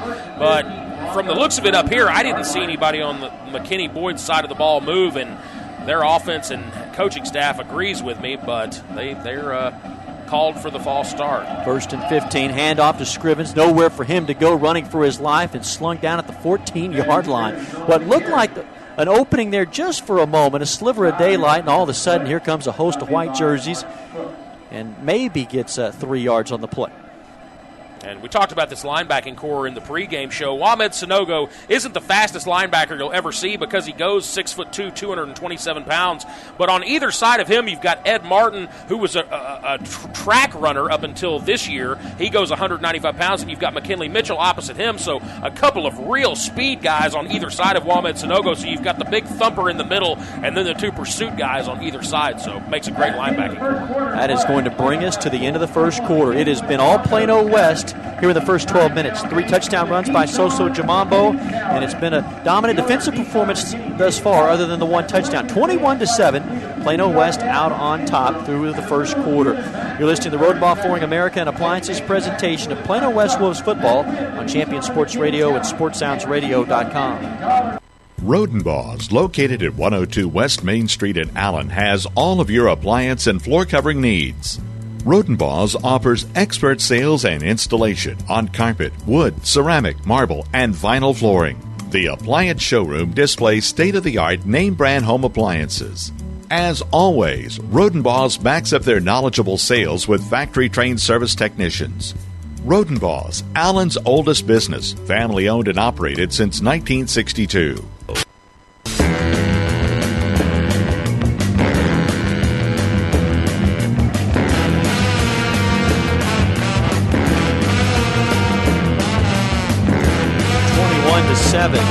Plano West way out in front here with McKinney Boyd with the football. We start the second quarter. Dedrick Scrivens in the backfield. Grant Ressmeyer to throw out to the right. Little hitch past the 20. And then angling towards the sideline, swung out of bounds near the 30-yard line goes Brandon Bowling. That is plenty for a first down. They'll move the sticks. First down and 10 for McKinney Boyd. Bowling, who is an explosive player in that slot position. You'll also see him spend some time at running back. Right now it's Scrivens there in the backfield. 3 receivers set with 2 receivers stacked to the top side. Ressmeyer looks to throw, pulls it down, and he is stuffed at the 30-yard line. There to bring him down is Lavelle Ramsey along with Ed Martin. It is a short gain of close to 3. I'm not sure if that was a designed play where he was going to come up and pretend like he was going to throw to the far side, or if Brett Clark just got into the backfield so quickly that Grant Ressmeyer was forced to pull it down and try and run with it. But I can tell you one thing, Brett Clark was in the backfield faster than just about any defensive end I've ever seen in my life. Second down and 7. Handoff straight ahead to Scrivens, bobbing and weaving his way to the 35-yard line. Brought down there. Tyler Campbell came up from his safety position. Shot the Smallwoods there as well. It will leave McKinney Boyd a third down, a manageable 3. And right there, Robert Leviton was in the backfield. He didn't make the tackle, but he got just enough of Dedrick Scrivens to slow him down and let the rest of the troops come in there and finish him off. Second quarter, first minute of action here as the clock rolls at 10:55 to go until the half. 21-7 Plano West. Here comes Ressmeyer. Speed option, tucks it himself, stacked up there by Ed Martin. They'll blow the whistles. He is there with a first down, gets it by about a half a yard. But it has been, other than the long pass there, a couple of long passes by Ressmeyer in the first quarter, one a touchdown to Jacob Cantrell and the other a long pass to Cassidy Woods. It has been a slow, methodical type offense here in the early going. Yeah, and they've fallen behind here early by 14 points. You know, at some point you've got to try and pick up the pace just a little bit, but they're trying to be methodical, but we'll see how long that lasts. And they come a little hitch pass out to the near sideline. Pass is caught by Bowling. Down the sideline, 30, 20, 15, 10. He's going to go in. Nothing slow and methodical about that. Bowling takes it to the house. Well, and Brandon Bowling described by head coach Don Drake as an explosive player who will also play some running back. And you saw the explosion right there as he got to the near sideline and just flat ran past 3 or 4 defenders. There were at least a couple of guys on that Wolves defense who really had a legitimate angle and good shot to stop Brandon Bowling, and he was able to just run by all of them. 21-13. Plano West with the lead, and now Andrew Smith to attempt the extra point. Hold is down. The kick is a high end-over-end kick through the uprights. 21-14. Bowling takes it 60 yards to the house for his second touchdown of the season, and it's now 21-14. Plano West on top with 10:20 to go until the half. You're listening to the Roden Boss Flooring America and Appliances presentation of Plano West Wolves football on Champion Sports Radio and SportsSoundsRadio.com. Shell experts here with a pitching machine and a shield to demonstrate the importance of protecting your engine. Think of me as an engine. The Shield is new Shell gasoline with 20% more nitrogen and rich cleaning agents than before. And the baseballs are gunk that attack intake valves and fuel injectors.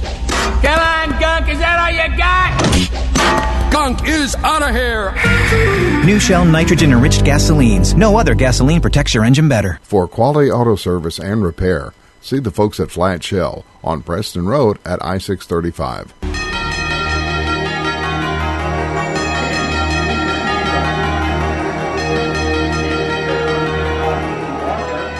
21-14, Plano West on top. Kenny Boyd not going away. A pair of touchdown passes tonight by Grant Restmeyer, one for 40 yards to Jacob Cantrell. This one in the form of 60 yards to Brandon Bowling. Plano West has a 7-point lead. Here's a line drive kick taken at the 30-yard line, running towards the near sideline and whipped down at the 33-yard line. It was not Robert Colmary, but it was Andrew Gillespie who was there, picking it up and running to his right. It'll be first down and 10 for Plano West at their own 33. And all it takes is just one play, and we saw it right there from the Broncos offense. They now have 201 total yards after they were basically getting just blown out of the water total yardage-wise through the first few minutes of that second quarter. But the one big play there for Brandon Bowling, and all of a sudden we've got ourselves a ball game. And I don't know about you, but I smell a shootout. 21-14, here they come, option, far-sided, Jamambo breaking tackles at the 40, running over would-be tacklers to the 45-yard line before he spilled there. First down yardage. Boone Tate was the victim there who finally brought down Jamambo. It was Jamambo that delivered the punishing blow to Tate. And he unfortunately delivered a bit of a punishing blow to his left tackle, Travis Hall, as well. He ran right into the backside of him, so credit Travis Hall with half of a tackle there. First and 10, their own 44, handoff Jamambo. He's got a crease and a hold at the 45-40 into McKinney Boyd territory, dancing in and out of tacklers at the 31-yard line before he is run out of bounds.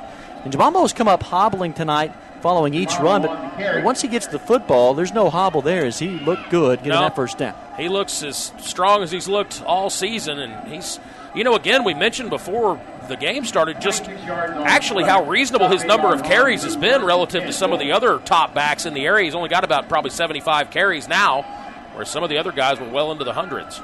First and 10 from the McKinney Boyd 30. This time it's Colmary who pulls it down, keeps it on the zone read. He's to the 24-yard line. It has been a devastating 1-2 punch tonight, and Colmary and Jamambo and the job they've done on the ground. Yeah, it brings a good point. The way they've been able to manage Jamambo's carries to this point in the season, that's really going to benefit them later on in the year. They've kept him relatively fresh. 2nd and 4. Fakes the handoff to Jamambo. It's Colmary. This time tough running to the 20-yard line, close to a first down. Stacked up there. They'll give him forward progress. See where they spot that. It is right on the 20-yard line as whistles blow. Clock at 9:10 to go here in the second quarter. 21-14 Plano West. And it is enough for a first down for the Wolves, and that first down brought to you by Flat Shell Service Centers. Plano West has it 1st and 10 at the McKinney Boyd 20. Colmary sets up the offense. 2 receivers to the right, and Traylor and Gans. It is Gillespie who is the H-back. Fakes the handoff to Jamambo. He's going to throw. Colmary delivers the pass caught on the far sideline, just inbounds and making the catch at around the 9-yard line. There was Yoshe Ali. It is a 14-yard gain to first down. They have it 1st and goal at the 9. Here they come knocking on the door again. Sure, and you mentioned it's very sports cliche, but that one would have been good on Sunday as Yoshe Ali actually has the wherewithal to get both feet down there. First and goal. Colmary keeps it off the left side. He ran into Jamambo. In fact, just knocked Jamambo down.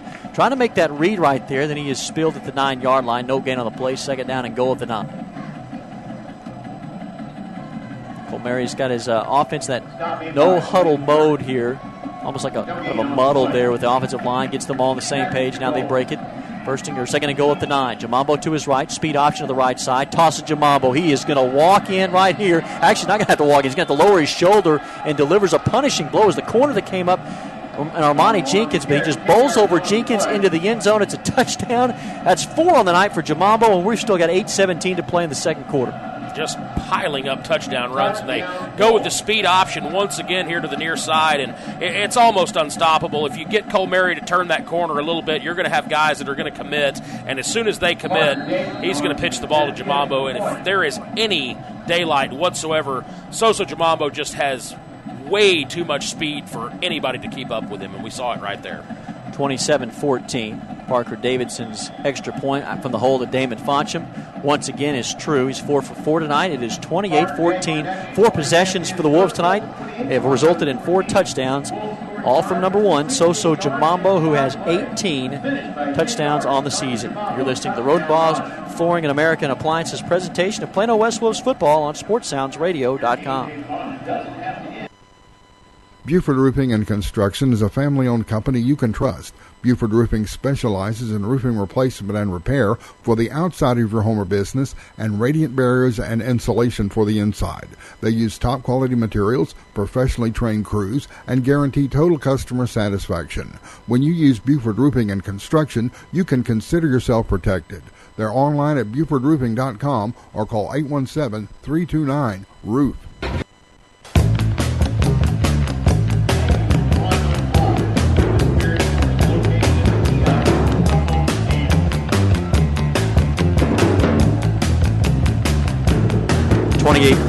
Plano West out in front with 8:17 to go until the half.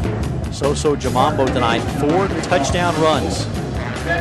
Plano West will kick it off. Parker Davidson teed up from his own 40-yard line. Dedrick Scrivens back along with Brandon Bowling to receive here for McKinney Boyd. And this end-over-end kick will drive Bowling back a yard deep in the end zone. He stuttered, stepped, and now he's going to bring it out. Dancing out of tacklers at the 10 and moving to his right, and finally is bottled up, slung down back at the 9-yard line. Scrivens held up his right hand to tell Bowling to take a knee, but Bowling looked down and all of a sudden, like his toes had crossed the line. He had to bring it out. Not good field position for Boyd to start this drive. They have had a real problem with getting decent field position to start these drives. They have been backed up inside their own 20-yard line several times already here tonight. You're not going to be able to keep pace with Plano West if you're going to continue to start from your own 10, 12, 15-yard line. It's just not going to happen. Last year was Dedrick Scrivens, who had a massive night, 261 yards rushing, 5 touchdowns. Tonight it has been Jamambo for Plano West. 4 touchdowns, close to 200 yards. Here's a handoff to Scrivens. He is stacked up. It is Wamed Sanogo right there at the line of scrimmage, unblocked. The tackle Scrivens around the waist. 2nd and 10. And you mentioned unblocked. That's probably the last guy on that defense you want to go, quote-unquote, unblocked is the middle linebacker, and especially one that's 6'2", 227 pounds, because he is going to eat up a guy like Dedrick Scrivens, who only goes 5'9", 190. Plano West showing pressure on the outside. Here comes Restmeyer's going to sling it deep. Pass is caught far sideline at the 40, 45, 50, and drug out of bounds just at midfield. Making the catch there was Jeremiah Campbell, second leading receiver on this team coming in tonight with 177 yards. He now eclipses the 200-yard mark with that catch. And a big gain there. Kenny Boyd's done the damage tonight through the air as they're now at the 50-yard line. Yeah, I was just about to say, Dedrick Scrivens really been bottled up to this point. Their biggest plays have come from the arm of Grant Restmeyer. We saw a big one to Cassidy Woods. We saw the touchdown pass to Jacob Cantrell, and then a big one there to Jeremiah Campbell. And Restmeyer's got a quality arm. Here they come with a counter play, handoff to Scrivens. He is met hard, a gain of 2. That's a punishing tackle right there. Coming up was Ed Martin again from his outside linebacker spot. So they'll actually give him gain of 3 inside Plano West territory to the 47. 6:56 to go until the half. I failed to mention the long touchdown pass to Brandon Bowling as well. So basically all 4 big plays we've seen tonight from this Broncos offense have come by way of the air. Handoff again, right side to Scrivens, again with that counter look, and he's brought down at the 43-yard line. Scrivens has not been able to get unleashed yet. That front 7 at Plano West has done a formidable job tonight. There was McKinley Mitchell to make the tackle. And it'll bring a 3rd and 3. And it's been the passing game that has hurt Plano West. And Mike Hughes talked in the pregame tonight about how strong a defensive run unit this group is, defending the run. But it's been the pass that has hurt them. Keep your eyes peeled for Jacob Cantrell, the second-team All-District player from last year, 6'5". 3rd and 3. They're looking over the middle. It's incomplete, and thankfully running free and just overshooting his man was Resmeyer. He had Caden Markham streaking down the seam. It's incomplete. It'll bring up a 4th down and 3 from the Plano West 43. Not seeing any sign of the punt team here. It's Andrew Smith, who is the team's punter. He is nowhere to be found right now. On a 4th and 3, Plano West may feel like this is a situation in which they have to go for it with their inability to stop that Plano West offense. They're going to go for it on a 4th down and 3. No backs in the backfield. From the gun is Resmeyer. Pressure coming. Throws over the middle. Incomplete, and there are no flags. He was looking for Jacob Cantrell. A man was draped over his back, but no flag called.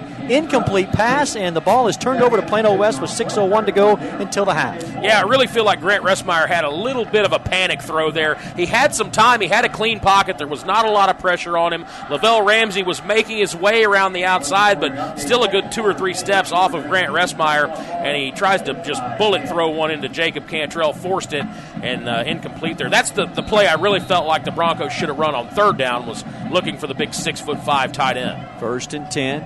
Fake the swing pass to Jamambo. Comeri over the middle. Wide open pass is caught at the 30 to the 20. Foot race to the goal line. 10-5 and touchdown Bennett DeBrow. Penalty flag is thrown as DeBrow goes into the end zone.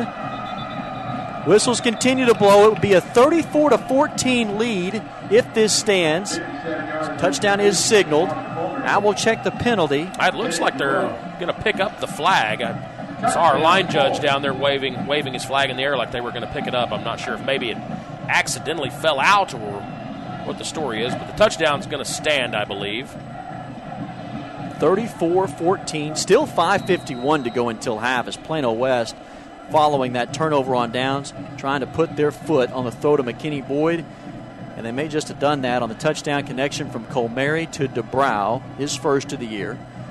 Now the extra point. Snap and the hold. The kick is up, and it is good. 60-plus yards right there on the connection from Comeri to DeBrow. 35-14, Plano West on top with 5:51 to go until halftime. You're listening to Rodenbaugh's Flooring American Appliances presentation of Plano West Wolves football on Champion Sports Radio and SportsSoundsRadio.com.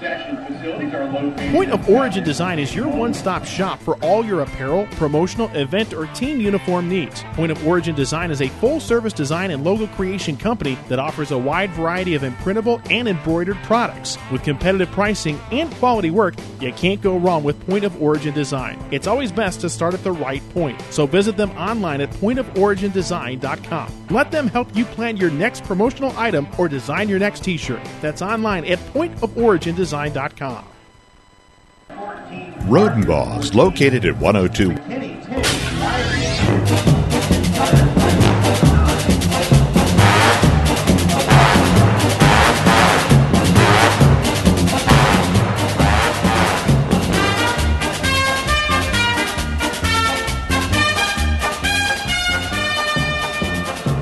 35-14, Plano West all over McKinney Boyd. 4 touchdown runs tonight by Jamambo. And this one, though, most recent touchdown, a 60-yard pass from Comeri to DeBrow.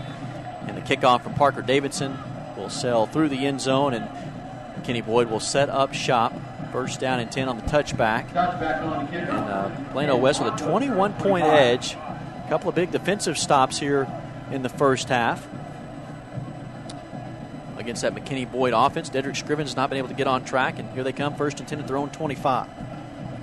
Big-time drive here for the Broncos and their offense. If they're going to stay in this game, they have got to come up with some points here. 1st and 10 at the 25.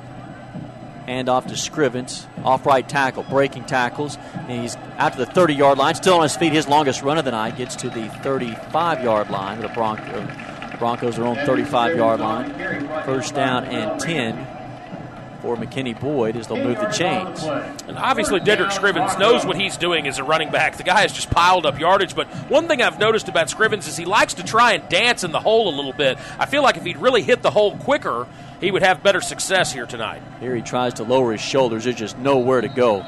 About 5 white jerseys meet him rudely in the middle there with a short gain of 2 yards. Sonogo is there. Shanta Smallwood getting up from the pile as well as Robert Leviton.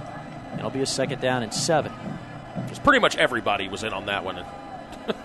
that group basically went over the entire defensive starting lineup there, maybe minus the corners. That group has been punishing in the middle tonight on Scrivens. Second down and 7. Ressmeyer to throw, 3-step drop, airs it out, down the left side, looking, and pass is incomplete, but a flag is thrown. The pass interference, it was on Justin Fisher, as Ressmeyer was looking for Brandon Bowling down around the 40-yard line. The pass interference, and it'll be a first down and 10 for McKinney Boyd. Yeah, and that's one of the ones that's just a no-doubter right there. Brandon Bowling had his man beat, and really that's a very, very savvy play right there if you're a cornerback. If you're just completely whipped, it isn't a spot foul like it is in the NFL. You know what? No reason to let him score a free touchdown. If you're beat, if you get beat with the double move, grab a handful of jersey. It's going to cost you 15 yards, but it's not going to cost you 6. It'll move it into Plano West territory to the 47-yard line, so the Broncos have it first down and 10 with 4:56 to go until the half. 35-14 Plano West. Again, Scrivens stacked behind Ressmeyer in the pistol. A 3-receiver set, inside give. It is Scrivens. Stutter step at the 45. Brought down right there. Nice one-on-one tackle by the safety and Seth Hammond, and a short gain of 3. Yeah, you said it. I was about to say the same thing. A very, very sure-handed tackle there from your senior free safety. He comes in, gets down around the legs. He doesn't try and take the big Dedrick Scrivens 190-pounder up around the shoulder pads, gets down nice and low, and makes a sure tackle. Second and 8. Ressmeyer back to pass. He's just going to have to heave this one off his back foot. Home run ball looking for Bowling. It's incomplete, but it was Ed Martin and Lavelle Ramsey, a couple of imposing forces that forced their will on Ressmeyer, and he had to heave that one. So a third down and a long 8 now for McKinney Boyd from the Plano West 45-yard line. Clock stopped at 4:26. Play clock inside 20 at 18. Scrivens lone setback. 3-receiver set. Ressmeyer short drop to throw. Pressure coming. Cannot escape it. Sonogo on the backfield swallows him up. Ball is loose. Recovered at the 48. They're going to blow him down. Dead though at the 50-yard line. It was Sonogo. That is his second sack of the season for the young sophomore there, and it's fourth down now for McKinney Boyd. And it looks like we will see a punt here from McKinney Boyd. You can't afford to give Plano West and that Wolves offense a short field here. You've got to try and punt this one deep, pin them back deep in their own zone, and hope they can't do anything with it with about 3.5 minutes left here in the first half. Andrew Smith will line up, heels on the 35. He'll punt this one away for the Broncos, and back deep to receive for Plano West is Tyler Campbell. Stands at around the 10-yard line. Smith's kick is a high, spiraling drive that comes down far sideline at the 10 and takes a hop quickly into the end zone. Plano West will set up first and 10 at their own 25-yard line. 35-14. They've scored 5 touchdowns tonight. One of the glaring statistics you look this year at Plano West, how solid their kicking game has been. Parker Davidson has not attempted a field goal this year. This has been a touchdown machine offensively for Plano West. 17 first downs and 333 yards of total offense here in the first half. I mean, just a well-oiled machine. They have not done anything wrong offensively almost all season. You know, a few fumbles here and there, but that's going to happen when you're playing at 6'8" football. Guys are going to get their helmet on the ball. You're going to fumble occasionally. You're going to throw an occasional interception, but these guys have been so rock solid offensively all season. We see it again here tonight. And off Jamambo. He is met hard and stacked up. A short gain of 3, and as he was stacked up, boy, somebody came in and brought the hat on Jamambo. He's slow to get up here. He's at the 22-yard line. It'll be a second down and 8. He does get up, and a punishing shot. First time we've seen really anybody kind of tee off on him tonight, but he does get up and walks that one off. Yeah, always dangerous whenever you have a running back that's stood up in the hole like that. It basically gives just free reign for a kill shot for one of those safeties or linebackers to come flying in there. That's what we saw there. 2nd and 7. This time it's Colmary who will pull it down. He is whipped down. Short gain of 1.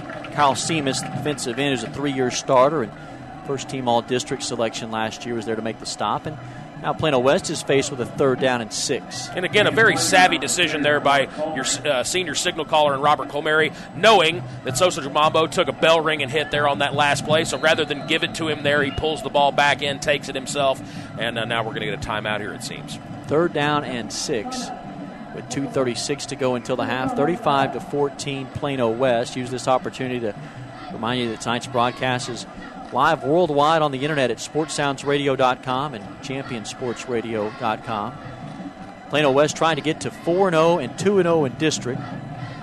And a game tonight, Mike Hughes talked about it, saying this is the biggest test that they've had. They've had a couple of big, the test at Garland-Saxey, this game is very reminiscent of that, although you begin to get the sense that Plano West starting to pull this one away. Again, offensively, they can do no wrong right now. They are firing on all cylinders, and a team like this, with this kind of talent, is very, very tough to stop when they're playing the kind of football they're playing right now. They're not making any mistakes, and you've got Sosa Jamambo. He's just so good, it's very, very difficult to stop this offense the way they're playing. Out of the timeout, 3rd and 6, Plano West moving left to right. Broncos with that 3-man defensive front. Here they come, pressure off the left side. Quarterback draw. Colmary's got the first down yardage and more to the 35-yard line. It just opened up for Colmary on a perfectly designed quarterback draw. 1st and 10. That first down brought to you by Rodenbaugh's, as Plano West has it 1st and 10. Chains move with 2:27 to go. And that's the second time now we've seen basically a fake play run to Sosa Jamambo that's opened up something else. That very first play from scrimmage, we saw the little screen pass to Jamambo. And since then, we've seen 2 other plays run out of that formation. We saw the deep touchdown pass to Bennett Dubrow, and then we saw a straight quarterback draw out of it right there from Robert Colmary.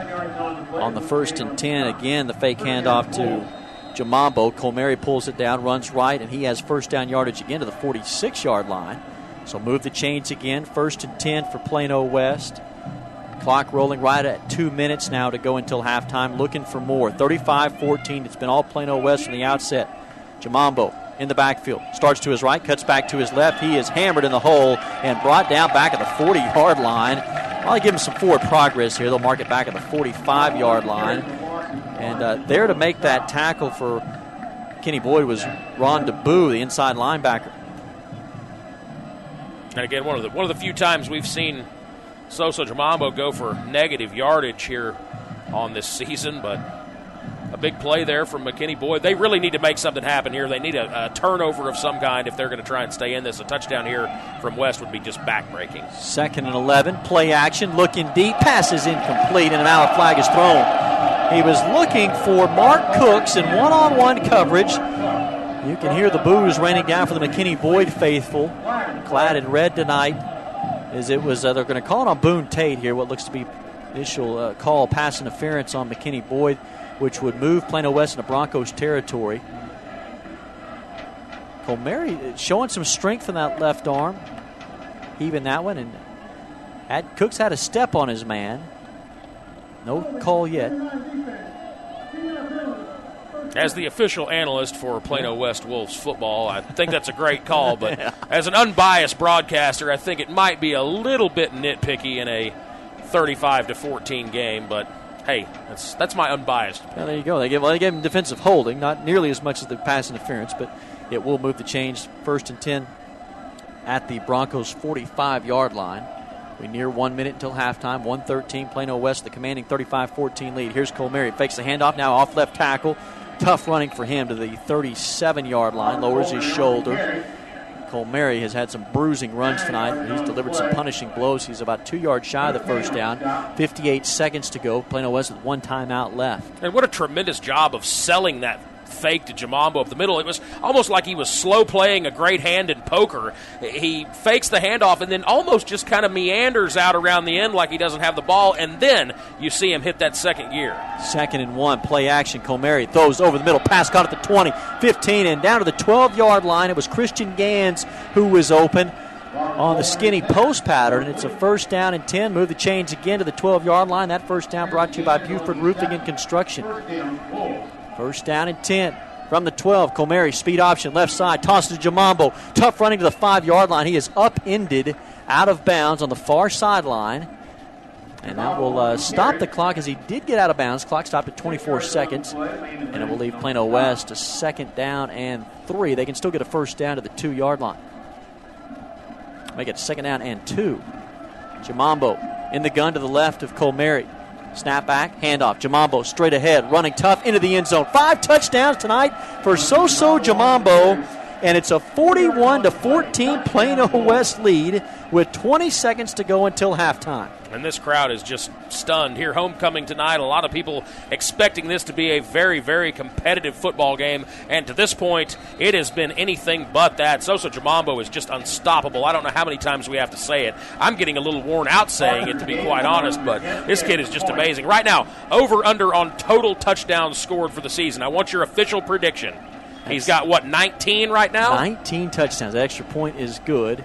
Plano West with a 42-14 lead. My goodness, here we are. We're not even a full 4 games into the season. You got to figure. It's ridiculous. It's laughable. I mean, every time he touches the ball, he scores, it seems like. He's on pace to be somewhere in the neighborhood of 50. Yeah. Unbelievable. It's staggering. Plano West will kick it off with a 42-14 edge. 6 touchdowns tonight on 6 possessions. You could not be more perfect offensively tonight. And right there in the mix, as much as we talk about Soso Jamambo, the guy that Don Drake really talked about too prior to this game tonight was the job that Robert Comeri does. And boy, he has proved Don Drake to be very correct. Comeri has been masterful running the offense. Oh, absolutely. No, I mean, he is the perfect guy to run this offense. I mean, he really is. He's very, very smart. He's got just a good enough arm to be dangerous. He's got a big body. He knows how to carry the football. He doesn't turn it over. He doesn't fumble. He doesn't make stupid throws. I mean, he's the perfect man to run this offense alongside Soso Jamambo. He could not. They complement each other as well as any 2 guys I've ever seen at this level. 42-14 Plano West. What appears to be well on their way to a 4-0 start, 2-0 in district. What was expected to be a major test tonight has been all Plano West for the first 24 minutes. High end over end kick that drives Bowling all the way back 5 yards deep in the end zone. Will take a knee. And so 20 seconds left. We'll see what Don Drake elects to do here. Restmeyer will try to air it out, or they'll just take a knee and head to the locker room. And in case you were wondering, the record for most touchdowns in a single season in the state of Texas in their history belongs to Jonathan Gray, of course, who's now down at the University of Texas. He had 65 touchdowns for Aledo back in 2011. Jonathan Gray also second on that list with 59 in 2010, and then Joseph Sadler from Divine in 2011. And then you have to go all the way back to 1953 with Kenneth Hall from Sugar Land. He has 57 rushing TDs in a season. So Jamambo, if he were to somehow get another couple here tonight, you're talking about him being on pace to be right up there with some of these guys. So just staggering numbers. Restmeyer to throw a 4-receiver set there. The pass is caught on the near side at the 37-yard line. Catch made by Stephen Driscoll, his first reception of the night at the 37-yard line. It's a 1st and 10 with 12 ticks left to go. Broncos with all 3 of their timeouts remaining. And they will burn one right here. We'll get into the stats at halftime, but just to kind of give you an appetizer here, Plano West 403 yards of offense tonight. That's it? Unreal. I mean, an offense that comes in tonight averaging 561. They're well on their way to blowing that out of the water tonight. Yeah, I'd say so. That's be about 2 more drives. Yeah. So, yeah, it's been something else. McKinney Boyd is a good football team. This is not a pushover. And you look at what Boyd has done defensively this year. I mean, they're averaging, giving up 25 points a game. The one game that almost doubled that. Yeah, well, the one game, those numbers are probably skewed a little bit because they gave up 51 to Allen. That's the most that they've given up. Plano West is 42 here in one half. A lot of time left. Out of the timeout, Restmeyer will operate with no backs in the backfield. Now whistles blow and a timeout. What appears to be a timeout being called, maybe by Plano West. They do have one timeout left. I can tell you that right now, if you're Allen, you get home from tonight's game, you look and you see this score. you say, whoa, wait a minute. All of a sudden that game on Halloween night's not looking like it's one of those ones that Allen's just going to walk away with like they have done for the last 2-3 seasons here around the Metroplex. They really haven't been tested in quite some time. I mean, Allen's, especially in their district. So that Halloween night game is looming a few weeks away, and it could end up being one of the best games we've seen in a long time. Out of the timeout, Plano West had called the timeout, 12 seconds left on the clock. I think maybe one of the big questions tonight was this Plano West team. Had they really been tested? Yes, at Garland-Saxe, that was a big road test for them. They had some defensive starters that were out, but still, a tremendous road win, but dominant wins over Mesquite, Plano East. Thought they might have their hands full tonight, but they have put on quite the performance through 24 minutes.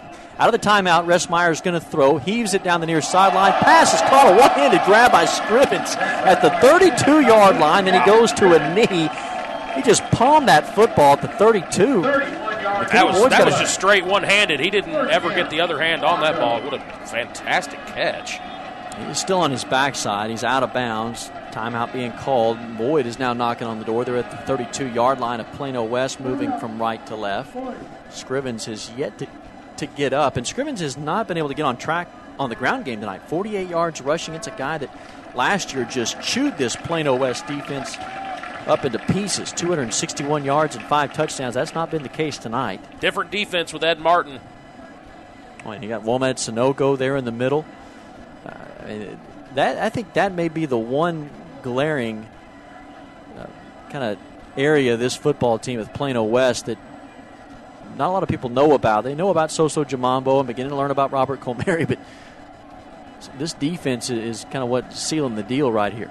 Sure, and they've got a lot of experience. I mean, you're talking about up front, Lavelle Ramsey, a senior, Shanda Smallwood, a senior, Jordan Diggs, a senior, Brett Clark, a senior, Robert Leviton, a senior. All of these guys up front, they're all fantastic. And you know what? Whenever you have senior leadership like that on your defensive line, it rubs off on your guys like your Ahmed Sonogos and your McKinley Mitchells. Mitchell just a junior and Sonogo a sophomore. Ed Martin a senior, but he might as well be a sophomore because he's never really played.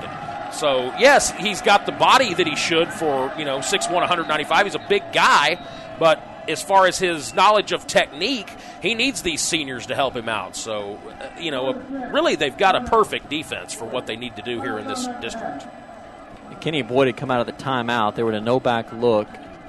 Decided to call their final timeout. 6 seconds to go until half. 42-14, Plano West all over McKinney Boyd. But Boyd right here, got to think they're going to heave this one to the end zone. They're out of timeouts now. I don't see any way they can get 2 plays off unless they run maybe a 6 or 7 yard play to the sideline, but I feel like Restmeyer's got the arm to definitely get it to the end zone from here. I don't see any reason you shouldn't take a shot. You can't go over the middle of the field unless it's into the end zone because they just used their final timeout. So I would imagine you will see a heave to the end zone here from Grant Restmeyer. Scrivens is not in the game. 3 receivers to the top, 1 lone receiver to the bottom. Bowling is the tailback. Restmeyer to throw, stepping up in the pocket, pressure coming. Ramsey breathing down his neck. Restmeyer throws right side into the end zone. It's knocked down. 3 white jerseys there. Tyler Campbell, Mark Cooks are over there to knock it down, and that brings us to the close of the first half. All Plano West tonight, 42-14, as both teams head to the locker room on the north end. We'll take a break. We come back. We'll take you through the scoring summary of this first half, as well as the statistics. We'll take you around the district as well as the Metroplex scores from around the area here on homecoming night at McKinney Boyd, which has been spoiled thus far by Plano West. 42-14 our score. You're listening to the Rodenbaugh's Flooring America and Appliances presentation of Plano West Wolves football on Champion Sports Radio and SportsSoundsRadio.com. Located at 102 West Main Street in Allen, has all of your appliance and floor covering needs. Rodenbaugh's offers expert sales and installation on carpet, wood, ceramic, marble, and vinyl flooring. The appliance showroom displays state-of-the-art name-brand home appliances.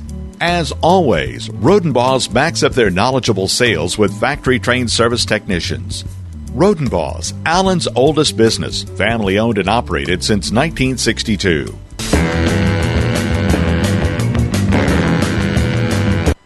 Rodenbaugh's, located at 102 West Main Street in Allen, has all of your appliance and floor covering needs. Rodenbaugh's offers expert sales and installation on carpet, wood, ceramic, marble, and vinyl flooring. The Appliance Showroom displays state-of-the-art name-brand home appliances. As always, Rodenbaugh's backs up their knowledgeable sales with factory-trained service technicians. Rodenbaugh's, Allen's oldest business, family-owned and operated since 1962. Buford Roofing and Construction is a family-owned company you can trust. Buford Roofing specializes in roofing replacement and repair for the outside of your home or business and radiant barriers and insulation for the inside. They use top-quality materials, professionally trained crews, and guarantee total customer satisfaction. When you use Buford Roofing and Construction, you can consider yourself protected.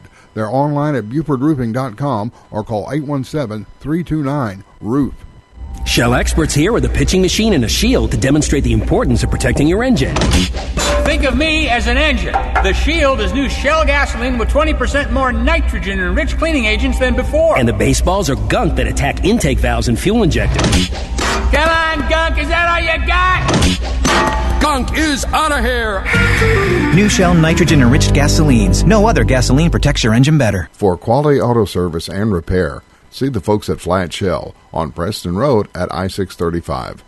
Are you tired of only spending time as a family huddled around the TV? Would you like to enjoy some culture with your loved ones without breaking the bank? Then let me introduce you to the Greater Dallas Youth Orchestra. The GDYO provides music education and performance opportunities for musically talented youth, but this is no kids' concert.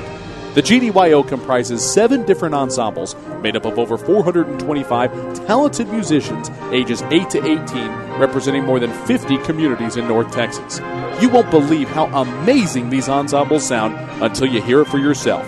So join them for one of their concerts at the Meyerson Symphony Center or Dallas City Performance Hall. For more information on how to make a donation, as well as a listing of upcoming GDYO concerts, visit gdyo.org. And if you know a talented young musician interested in an unbelievable experience, auditions take place in the spring. Connect with the Greater Dallas Youth Orchestra on Facebook, Twitter, LinkedIn, and at gdyo.org.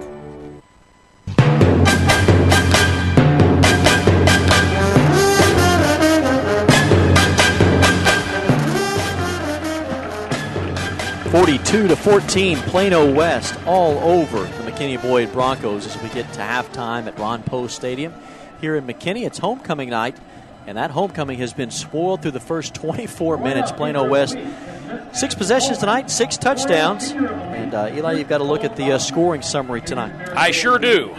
And there's a lot of it. So it may be a minute, but yeah, fantastic first half of football. And I'll admit I certainly didn't expect this coming, partner. And I would be very shocked if you told me you did. In fact, I would not believe you if you were like, oh, I fully expected this tonight. But yeah, I mean, outrageous offensive performance there in the first half from the Wolves, and you got to give all the credit to head coach Mike Hughes and their offensive coordinator Kelly Mercer. They threw all kinds of different wrinkles that even we hadn't seen. You know, we've been covering Plano West all season, and just from the get-go, you could tell they were going to add a couple of different looks tonight, and they did that, and it paid off in a big way. Let's get you to the scoring summary.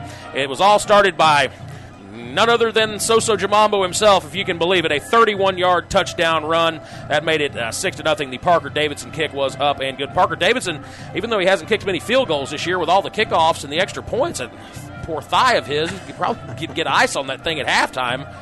But that made it 7-0 with 9:38 remaining there in the first quarter. Again, it was Soso Jamambo about 5.5 minutes later for Plano West on a 2-yard run. Davidson's kick again good. That made it 14-0. Then, just like that, a 42-yard pass from Grant Ressmeyer to Jacob Cantrell gave the McKinney Boyd offense a little hope there. That made it 14-7 after the Andrew Smith kick.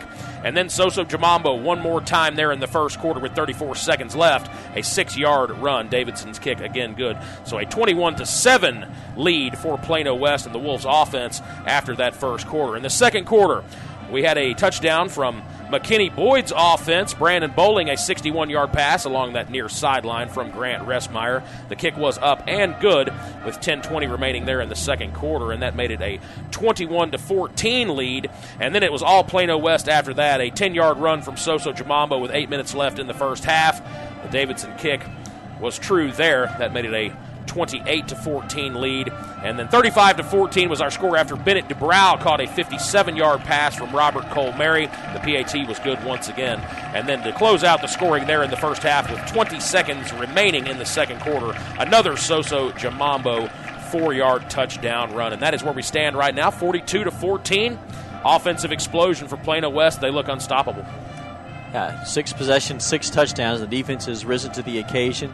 What looked like maybe we were headed down that same path as what we saw at Saxe a few weeks ago, where it was a back-and-forth affair. Plano West defense has really risen to the occasion tonight, and Plano West has begun to pull away with this one, although still far from being over. Still another half left to play. McKinney Boyd will get the football to come out of the second half as they had won the toss and elected to defer, so Plano West will kick things off to begin the second half. It is a bit of an extended halftime tonight as it is homecoming here on the campus of McKinney Boyd. So we'll step aside, we'll take a break. We come back, we'll give you the statistical breakdown from the first half, and then we'll also share some scores around the Metroplex tonight. A lot of great games going on around the DFW area. We'll get you caught up on all the action that's going around the Metroplex here tonight, here on tonight's halftime show. That's all coming up next here. You're listening to the Rodenbaugh's American Appliances presentation of Plano West Blues football on Champion Sports Radio and SportsSoundsRadio.com. Buford Roofing and Construction is a family-owned company you can trust. Buford Roofing specializes in roofing replacement and repair for the outside of your home or business and radiant barriers and insulation for the inside. They use top-quality materials, professionally trained crews, and guarantee total customer satisfaction. When you use Buford Roofing and Construction, you can consider yourself protected. They're online at BufordRoofing.com or call 817-329-ROOF.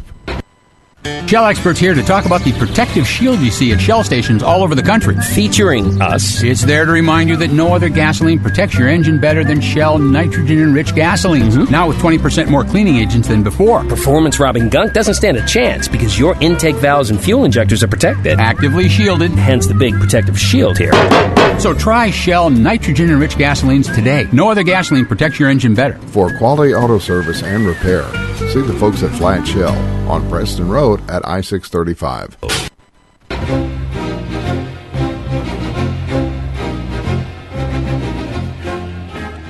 (42-14), Plano West with a commanding lead over the McKinney Boyd Broncos here at the half on homecoming night at Ron Poe Stadium. Plano West band out on the field right now. So we'll have a little bit of an extended halftime show tonight, but plenty to cover for you tonight. The statistical breakdown will also take you around scores across the area and then get you set with the keys to the second half. But first things first, had a chance to break down the scoring summary, which has been all Plano West. You look at the statistical columns, though, Eli.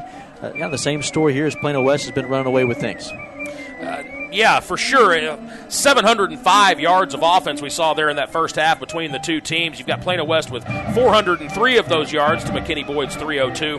21 first downs in that first half for the Wolves offense. Just a staggering number to put up in a single half of football. Just 24 minutes. They almost had a first down a minute during that first half of the game. Just an outrageous number of first downs. McKinney Boyd with just 11 first downs in that first half, which isn't shameful. That's not a poor number of first downs to have in a half of football, but you're still down by 10 in that statistical category. So 301 yards rushing for Plano West. Just 53 rush yards from McKinney Boyd, so Dedrick Scrivens not really able to get on track there in that first half like Soso Jamambo and the Plano West Wolves offense was. And as far as passing numbers, 102 passing yards for Plano West to 249 for McKinney Boyd. That's really where Boyd has done the majority of their damage offensively, has been through the air. And Robert Cole-Mary, as always, has been rock solid throwing the football. Just a pair of punts for McKinney Boyd. They averaged 43.5 yards per punt. No punts on the Plano West side of the football. One fumble for Plano West. They were able to get it back, however, and no fumbles for McKinney Boyd. So no turnovers there in the first half. Penalty-wise, McKinney Boyd with 6 penalties for 65 yards, including 3 unsportsmanlike penalties there in that first quarter that really hurt a couple of their drives, and then just 1 penalty for Plano West. It went for 15 yards as well. As far as the individual statistics go, for Plano West, Robert Cole-Mary, 5 for 5, efficient as always, 102 yards passing, and the 1 long touchdown to Bennett DeBrow. Plano West receiving, mentioned Bennett DeBrow. He had a 57-yard touchdown catch. Christian Gans with 1 catch for 24 yards. Sosa Jamambo with 2 receptions for 11 yards. And Yoshe Ali with just the 1 catch for 10 yards. On McKinney Boyd's side, Grant Restmeyer, 8 out of 13 for 249 yards and 2 touchdowns to 0 interceptions. So a very efficient first half for Grant Restmeyer as well, 249 yards. Certainly not a bad first half of football. As far as the rushing game goes, it's been very, very difficult for Dedrick Scrivens to get going here tonight, averaging just 3.4 yards per carry, 14 carries for 48 yards. Grant Restmeyer with 4 carries for 5 yards from the quarterback position. Receiving yards, Brandon Bowling, we saw the one long catch for him. He's got 3 receptions for 80 yards and the 1 TD. Cassidy Woods, 1 catch, 43 yards. Jacob Cantrell, 1 catch for a 42-yard touchdown from his quarterback, Grant Restmeyer. And then you've got Jeremiah Campbell, who has 1 catch for 40 yards, Dedrick Scrivens, 1 catch for 31 yards, and Stephen Driscoll, who had 1 reception for 13 yards there in that first half. 42-14 is your score. Back to you. Those are your stats for the first half. All Plano West through the first 24 minutes of action. Team trying to get to 4-0, 2-0 in district. And we had talked about in the pregame show tonight, the early season predictions, Dave Campbell's Dallas Morning News, nobody had Plano West in the top 4, which is the top 4 teams that move on to the playoffs. Well, if they had to do that all over again, this is a Plano West team that I think is you would consider to be in the top 2. Obviously, Allen, the defending state champions, probably without question a team that deserves that number 1 spot. Plano West, a team that raising some eyebrows across the Metroplex. Well, I'm sure none of the guys over at the Dallas Morning News, your Corbett Smiths, or any of the guys over at Dave Campbell's publication anticipated Soso Jamambo having 19 touchdowns through, 3 games. So really just staggering numbers from Plano West. And you mentioned this is a very, very good football team. I'm not sure in the long run how they're going to stack up against a team like Allen, but if I'm Allen, I'm a little bit worried seeing some of these numbers that are being put up by Plano West. Their running game is so rock solid. And Robert Colmeri, look at his numbers tonight. Passing the football, he's not lighting up the scoreboard on you. He's not going to go out there and put up Kyler Murray-type numbers where he's going to throw for 375 yards and rush for 150 and account for 5 or 6 touchdowns. But through the air, 5 for 5 for 102 yards and 1 score. On the ground, 16 carries, 126 yards. And he's done a great job of pulling the ball and opening up that read option for Soso Jamambo. And that's why you see Jamambo averaging 8.5 yards a carry and scoring 5 touchdowns. It all starts with Colmeri. This offense, if something were to happen to Robert Colmeri, if he sprains an ankle and has to miss a half of football, you'd see this offense take a tremendous nosedive. It would all fall on the shoulders of Jamambo then. I can't say enough about what a job Robert Colmeri's done with this offense. He is the absolute perfect quarterback to run this offense. You look at his overall numbers. You talked about those the rushing numbers and the passing numbers. Take this into account. Here's a guy that came in tonight, 321 yards rushing. Tack on his 126 tonight. Here's a guy that's approaching close to 500 yards rushing. You're not even to the halfway point of the season. You got a chance here to have not only a guy in Jamambo who's clearly going to eclipse the 1,000-yard mark. No, what do you know? Maybe tonight. Yeah, maybe in the second half. And a Colmeri who is a chance to be, a quarterback that possibly rushes for over 1,000 yards, and he's been extremely efficient in the passing game. Well, it makes a headache for defensive coordinators when you got to try to game plan for this style of offense. Yeah, and he brings a thunderous load behind him too. He's a thumper. He will get after these defenses, and you start getting guys like Jamambo and Colmeri both running at these defenses at the same time. They're going to get worn out. Defensive players, for the most part, are insane. I think we can agree that if you've ever played defense in high school and college, you've got to have a little bit of a screw loose, and that's the way your defensive coordinator wants it. But even these guys, they start getting beat on enough, and they start getting worn out, and they start getting tired of getting hit. And that's what you see with Jamambo and Colmeri is they will get into the secondary, and they will lay some wood on some people, and these defenses start breaking down, and they start going, oh, I've had enough of this guy. And they just, again, complement each other so very well. It's a lot of fun to watch. Jamambo and Colmeri tonight, we talked about those offensive numbers, have combined for over 300 yards rushing tonight between the two of them. As Plano West has stormed out to a 42-14 edge, and we are just at halftime. Plano West Band has completed their show. McKinney Boyd getting set to come on for theirs as homecoming festivities taking place here at Ron Poe Stadium tonight. We'll take a break. We come back, we will get you caught up on scores across the DFW Metroplex area tonight and then take you through the keys to the second half. That is all coming up next here on the Buford Roofing and Construction Halftime Show on SportsSoundsRadio.com. Buford Roofing and Construction is a family-owned company you can trust. Buford Roofing specializes in roofing replacement and repair for the outside of your home or business and radiant barriers and insulation for the inside. They use top-quality materials, professionally trained crews, and guarantee total customer satisfaction. When you use Buford Roofing and Construction, you can consider yourself protected. They're online at BufordRoofing.com or call 817-329-ROOF. Shell experts here with a pitching machine and a shield to demonstrate the importance of protecting your engine. Think of me as an engine. The Shield is new Shell gasoline with 20% more nitrogen and rich cleaning agents than before. And the baseballs are gunk that attack intake valves and fuel injectors. Come on, Gunk, is that all you got? Gunk is out of here. New Shell nitrogen-enriched gasolines. No other gasoline protects your engine better. For quality auto service and repair, see the folks at Flat Shell on Preston Road at I-635. Are you tired of only spending time as a family huddled around the TV? Would you like to enjoy some culture with your loved ones without breaking the bank? Then let me introduce you to the Greater Dallas Youth Orchestra. The GDYO provides music education and performance opportunities for musically talented youth, but this is no kids' concert. The GDYO comprises 7 different ensembles made up of over 425 talented musicians ages 8 to 18, representing more than 50 communities in North Texas. You won't believe how amazing these ensembles sound until you hear it for yourself. So join them for one of their concerts at the Meyerson Symphony Center or Dallas City Performance Hall. For more information on how to make a donation, as well as a listing of upcoming GDYO concerts, visit gdyo.org. And if you know a talented young musician interested in an unbelievable experience, auditions take place in the spring. Connect with the Greater Dallas Youth Orchestra on Facebook, Twitter, LinkedIn, and at gdyo.org. Point of Origin Design is your one-stop shop for all your apparel, promotional, event, or team uniform needs. Point of Origin Design is a full-service design and logo creation company that offers a wide variety of imprintable and embroidered products. With competitive pricing and quality work, you can't go wrong with Point of Origin Design. It's always best to start at the right point, so visit them online at pointoforigindesign.com. Let them help you plan your next promotional item or design your next t-shirt. That's online at pointoforigindesign.com.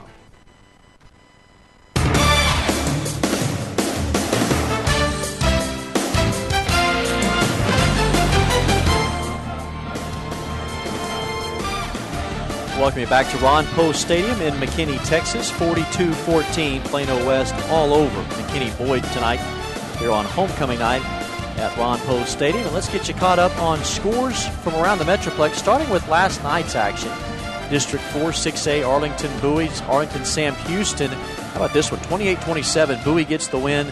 It was Sam Houston's Irvin Hill who scores with 13 seconds remaining, but Bowie denies Sam Houston's 2-point conversion. Bowie moves to 3-1. Sam Houston loses their first game of the year to fall to 3-1 on the season as the Bowie Volunteers a 1-point win last night over Arlington Sam Houston. District 5 6A, Keller Fossil Ridge and Justin Northwest. This is a shootout. Fossil Ridge gets the 52-42 win. Keyshawn Mitchell, who we had talked about in the pregame show, one of the premier running backs across the state, 281 yards rushing, 4 touchdowns last night in the win. Fossil Ridge is now out to a 4-0 start. As for Northwest, they fall to 2-2. Out of District 9 6A last night, Irving MacArthur all over W.T. White, 66-37. And then Irving Nimitz, a 28-7 win over Carrollton Ariel Turner. District 11 6A action, Garland Naaman Forest, 42-21 win over North Garland. Naaman Forest getting their first win of the season, while North Garland still looking for their first victory. North Garland is at 0-5. From Class 6A action to 5A, District 9 5A, Frisco Centennial just all over Frisco last night, 41-7. Centennial's now out to a 2-0 start in district play. The one team that's really making some noise, though, that maybe not a lot of people know about is Frisco Lone Star, 56-14 last night over Little Elm. That is a Lone Star team that is now out to a 5-0 start at the midway point of the season. District 10 5A, Wiley East and McKinney North. That game actually last night right here at Ron Post Stadium. Wiley East gets the win in the slugfest, 49-46, as East scores 22 points in the fourth quarter. They overcome a 9-point deficit. They hand McKinney North their first loss of the year. Wiley East improves to 2-2 on the season. District 11 5A, Carrollton Creekview shuts out Conrad 58-0. and then Hillcrest a 56-6 win over North Dallas. From District 12 5A, Mesquite Poteet winners over Rockwall Heath 25-14. Poteet's now 3-1. Terrell slips past North Forney 28-25. Terrell's a perfect 4-0. And then West Mesquite 75-27 winners over South Garland. West Mesquite's offense goes for 517 yards, and they're now out to a 4-0 start. And then one other score to tell you about out of District 13 5A last night, Dallas Samuel wins over Adamson. They blank Adamson 28-0. And Eli's got to look around the Metroplex in action here tonight. Yeah, let's go ahead and get you started right here in District 6A. Plano leading Flower Mound by a score of 28-7. That game is at halftime. Louisville up 17-0 over Brian Brazel's Hebron Hawks as they are in danger of falling to 0-5 on the season. That game in the third quarter. And here, the Allen Flower Mound Marcus game, we have a shocker in the making. Flower Mound Marcus leads Allen at halftime 17-14, Reagan. So, interesting score there. We'll keep you posted on that one as they move on into the second half. But 17-14 right now, Flower Mound Marcus leading Allen. Huge potential upset there. And we will see how that game goes down as we move on throughout the evening. But right away, if you're Allen, you're looking at that scoreboard, assuming they have some way to access that. And you're seeing Plano West all over McKinney Boyd here tonight. And all of a sudden, that Allen-Plano West game is looking a lot more interesting on Halloween night. Let's get you caught up on some other scores from District 4 6A. Arlington Martin, Arlington Lamar. We previewed that game a little bit in our pregame show. Martin all over Lamar in that one, 46-13. That game at half over at Arlington's Cravens Field.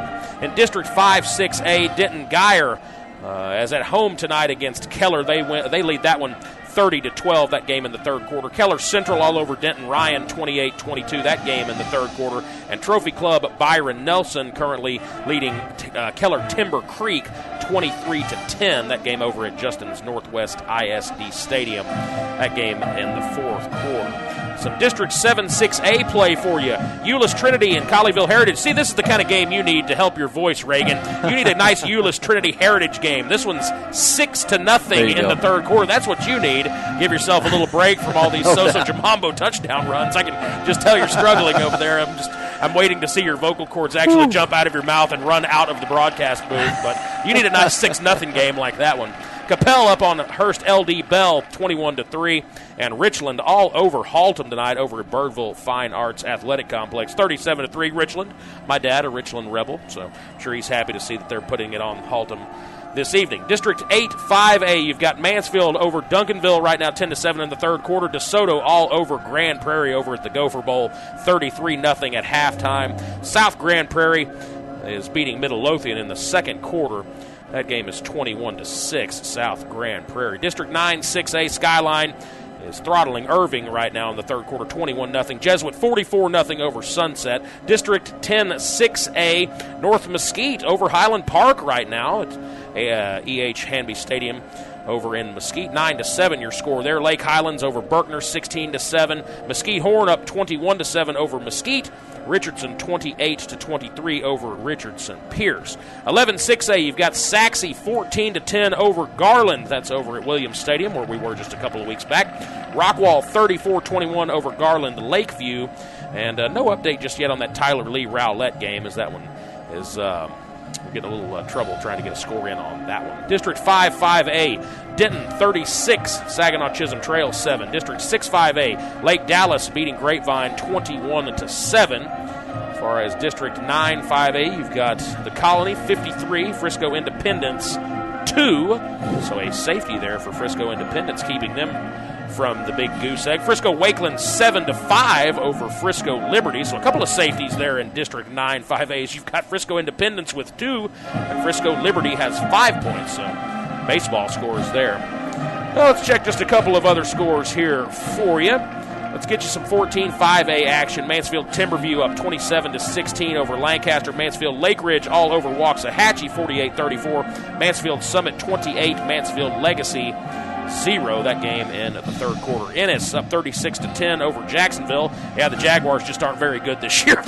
Down there losing to Ennis. It's the same Jacksonville, right? Right. Yeah, I thought they put Blake Bortles in. What happened? Right. And just a couple more scores here. Let's get you some. You know what? Because I want to try and give you the best game possible tonight.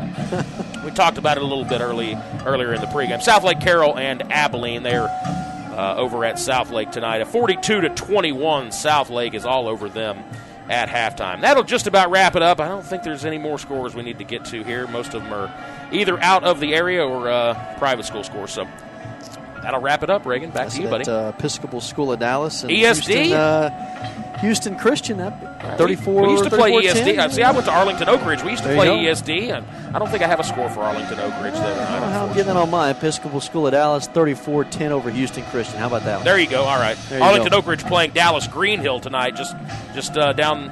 It's kind of by where my office is down over at Dallas Greenhill. No score on that one though.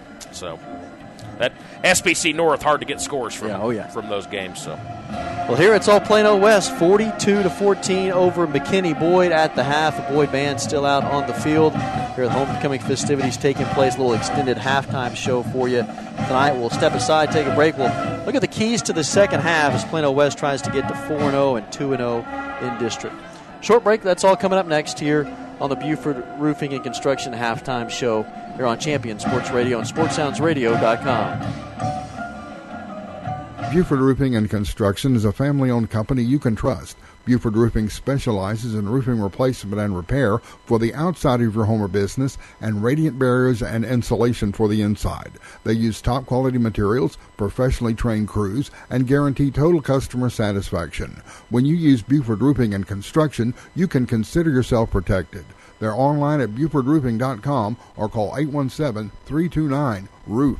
Writer Gerald Early said that when they study our civilization 2,000 years from now, there will only be three things that Americans will be known for: the Constitution, baseball, and jazz music.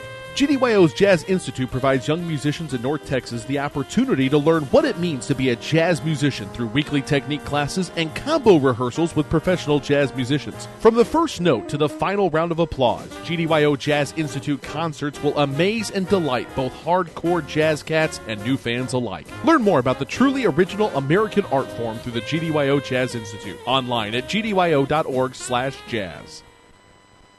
Many heart conditions can be fixed, but many of us don't know we have a problem until it's too late.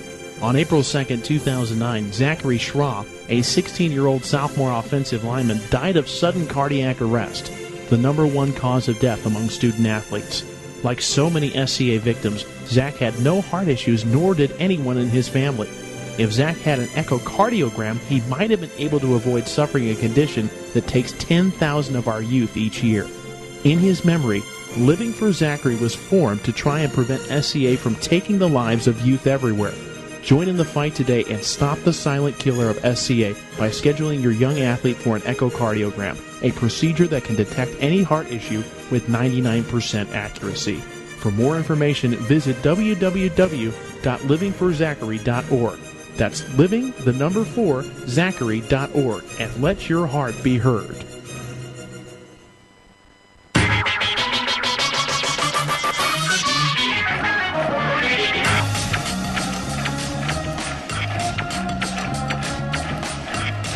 (42-14), all Plano West tonight through the first 24 minutes of action. Have a commanding lead over the McKinney Boyd Broncos here at the half as both teams have come out of the locker room, warming up in the north end zone as McKinney Boyd's fan is making their exit from the field. And take it through the keys here to the second half. Boy, how do you improve offensively upon what you've done? I'll tell you what, let's start with the defensive side. We'll see that. I don't really think we need the keys offensively. I mean, clearly it involves one thing, and that's just trying to take time off the clock. As far as improving offensively, you don't. And staying healthy. Got to be the other. There you go. Got to be that other key, and keeping Jamambo and Colmary healthy, and how much you'll see them in that second half. Got to think if you're able to continue to keep this lead, edge out another touchdown here in this half, I don't know that you'll see Jamambo and Colmary in the fourth. Not the way that Jamambo, we've seen him get up slow a few times tonight, but like you said, it's about keeping guys healthy and just taking time off of the clock. That's going to be the name of the game here in the second half for Plano West offensively. As far as improvements they can make, I really honestly don't see any. I mean, and I know that's why I'm getting paid the big bucks, is to be an analyst and try and break down what we saw there in the first half. But your quarterback, 100% completion, he's rushed for almost 100 yards. You've got a running back that's got 5 touchdowns. I don't know how you improve offensively. Do you? Any thoughts? I don't know. Yeah, I'm out. Yeah, it's been as close to a perfect half of football as you could possibly have. You talk about he only had 1 penalty, I believe. The penalties last week is what really hurt them, and I think a thing that stood out like a sore thumb. Well, they cleaned that up this week. Colmary has been perfect through the air. The ground game has been as dominant as it's been all year against probably the best defensive unit that they've faced. 6 possessions, 6 touchdowns. Incredible. Defensively, they're going to come out here in the second half. You got to think that McKinney Boyd has put something together, maybe something up their sleeve here just to try to get something going. Offensively, they found their success through the passing game. You think being down by 28 points here to start the second half, you got to think that Grant Ressmeyer is going to come out and sling the football. That's the most success they've had in that first half was through the arm of Grant Ressmeyer. They had the long touchdown to Brandon Bowling. They had a long completion to Cassidy Woods. They hit Jacob Cantrell for a long touchdown pass. I don't see any reason they shouldn't put the ball in Grant Ressmeyer's hands. Unfortunately for Grant Ressmeyer, that'll give that Plano West Wolves defense and defensive coordinator John Bandy a chance to really get after the quarterback. They'll run a lot of blitzes, and I think you'll see them coming after Grant Ressmeyer, especially early in this second half. If they can get to him a couple of times early, maybe create a turnover, could be lights out here pretty quick for McKinney Boyd here in this second half. And if you're the cornerbacks for Plano West, just don't get beat. Don't get beat on any double moves. Don't let them get behind you. That's all you have to do. Just keep the receivers in front of you. If you do that, the time is eventually going to run out before they can come back, especially the way this offense for Plano West has been firing on all cylinders. 42-14 our score here as we get ready to go for the second half of action. Both teams coming out of their locker rooms onto the field. McKinney Boyd has taken the field through their tunnel. Plano West about to run through theirs, and we'll get set for second half action. That's all coming up next. This has been the Buford Roofing Construction halftime show right here on Champion Sports Radio and SportsSoundsRadio.com. Construction is a family-owned company you can trust. Buford Roofing specializes in roofing replacement and repair for the outside of your home or business and radiant barriers and insulation for the inside. They use top-quality materials, professionally trained crews, and guarantee total customer satisfaction. When you use Buford Roofing and Construction, you can consider yourself protected. They're online at BufordRoofing.com or call 817-329-ROOF. This program is produced and broadcast with the permission of and authorization from the Plano Independent School District. It is under the direction of and is copywritten by Sports Sounds Radio. Any rebroadcast, retransmission, or use of the audio stream, including any or all other use of the accounts of this broadcast without the direct written consent and permission of Sports Sounds Radio is strictly prohibited. All rights are reserved by Sports Sounds Radio and SportsSoundsRadio.com. This is a Sports Sounds Radio presentation. Rodenbaugh's, located at 102 West Main Street in Allen, has all of your appliance and floor covering needs. Rodenbaugh's offers expert sales and installation on carpet, wood, ceramic, marble, and vinyl flooring. The appliance showroom displays state-of-the-art name-brand home appliances. As always, Rodenbaugh's backs up their knowledgeable sales with factory-trained service technicians. Rodenbaugh's, Allen's oldest business, family-owned and operated since 1962. Buford Roofing and Construction is a family...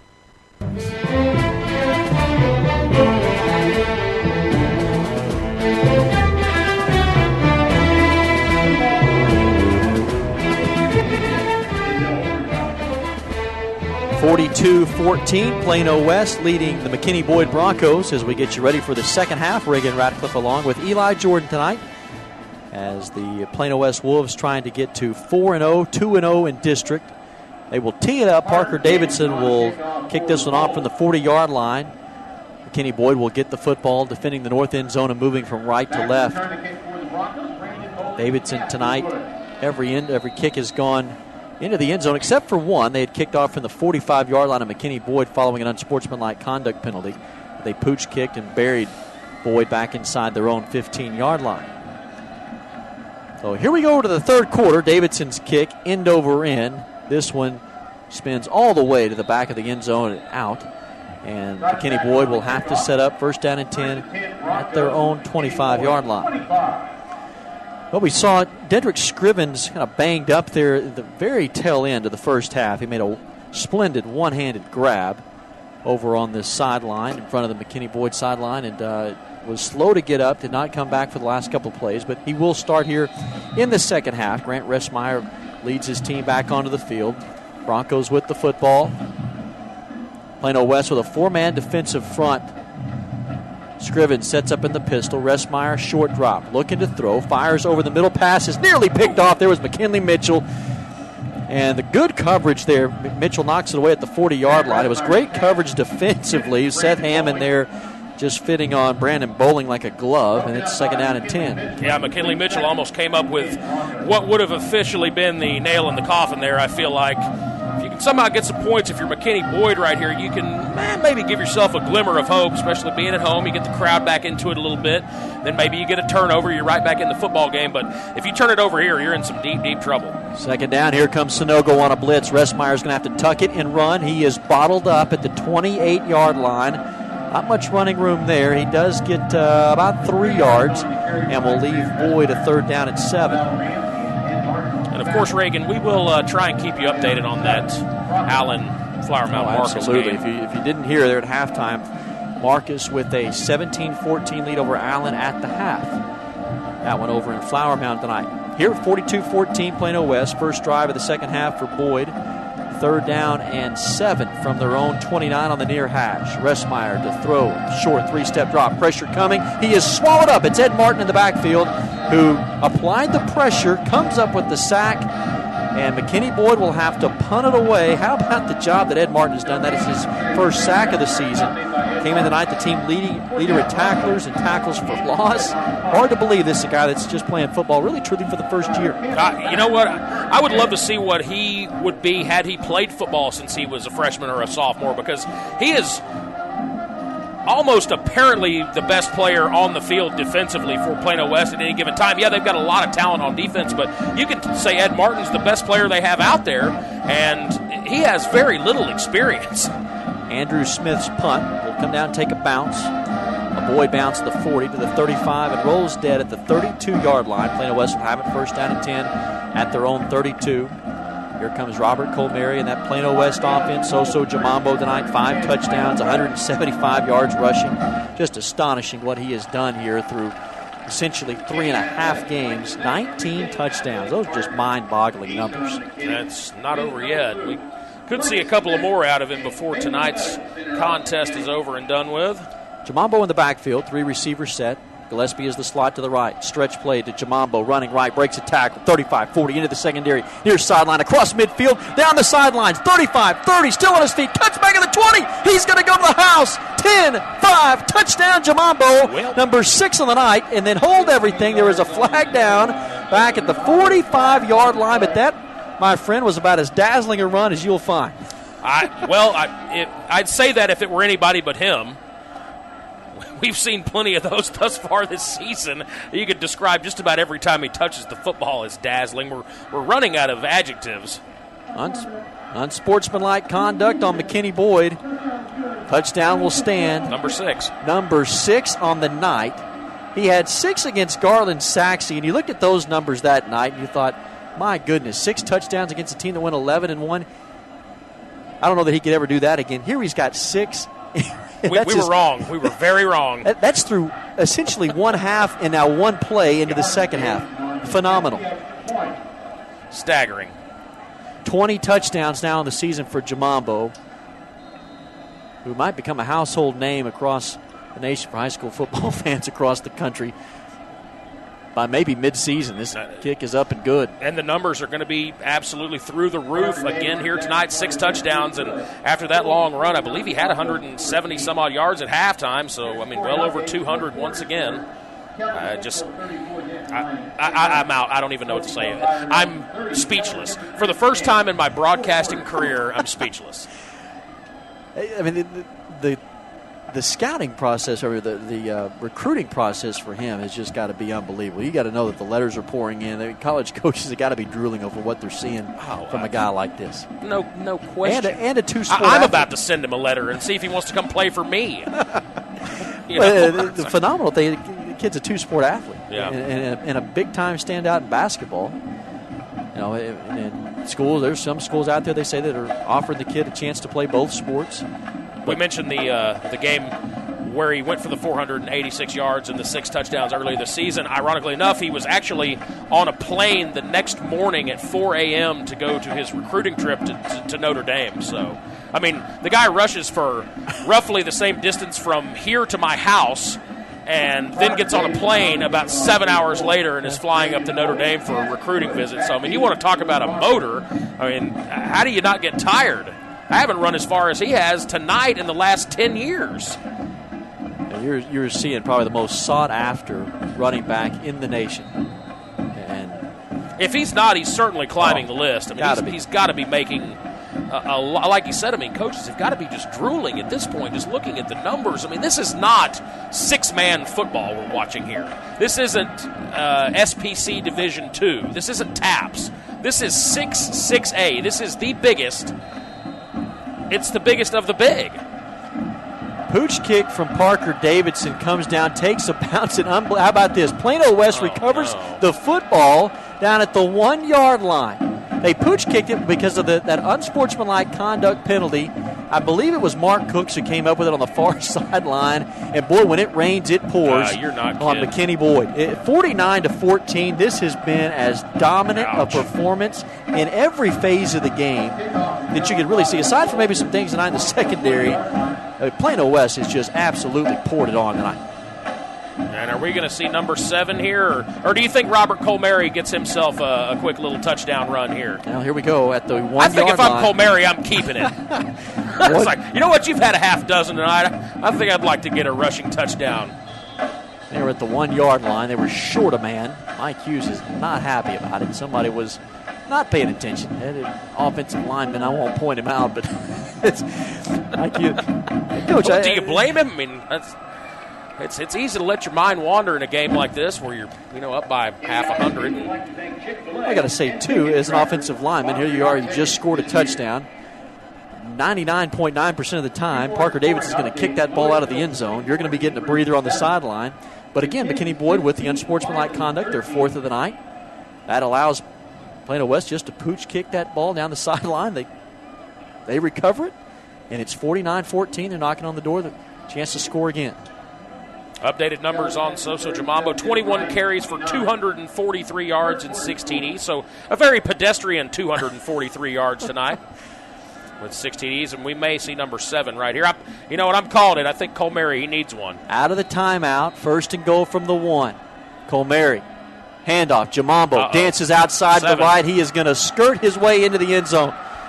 That started up the middle. There was nothing there. He bounces it to the outside. He goes in. 7 touchdowns tonight for Jamambo, and it's 55-14. We've not even played 2 minutes here in the second half. Wow. Just staggering.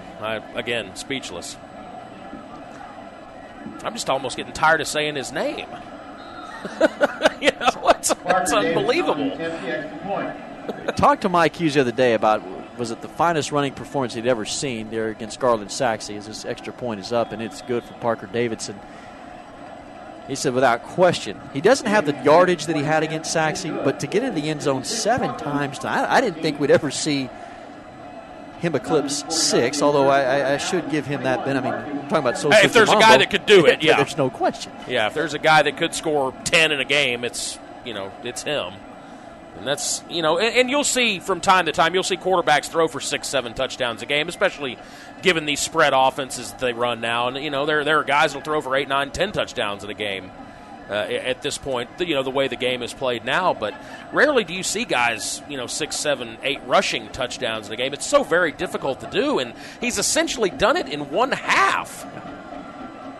It's a man amongst boys right now. I can't imagine what would happen if they left him in for the whole game. If they let him play this entire second half, they're at 56-14. I mean, they could score 80 points, and he could score 12, 15 touchdowns in a game. I mean, it's just – and the defense is not really worn down yet. I mean, we're just starting the second half. They just got a breather. There's the kick from Davidson. End-over-end kick, angling towards the sideline. This will go out of bounds. A flag will be thrown as it went out of bounds at the 3 yard line. question now becomes, and here we've only played 1:59 of the second half. I don't know that you'll see Jamambo again. I mean, you might see him for another series just to get a little more work in, but does he need any more work? Essentially, yeah. I don't think he needs any more reps. I think he has a grasp on the offense at this point. But I don't know what else. You put it back in. There's no reason. 56-14 at this point.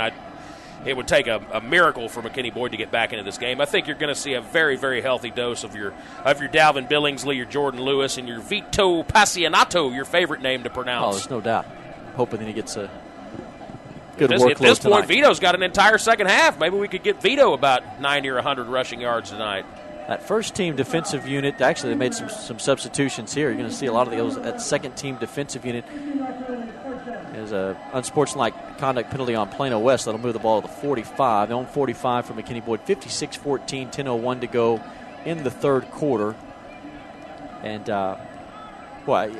coming into this game, boy, this is out of nowhere. I really thought tonight we were in store for what could have been a classic battle.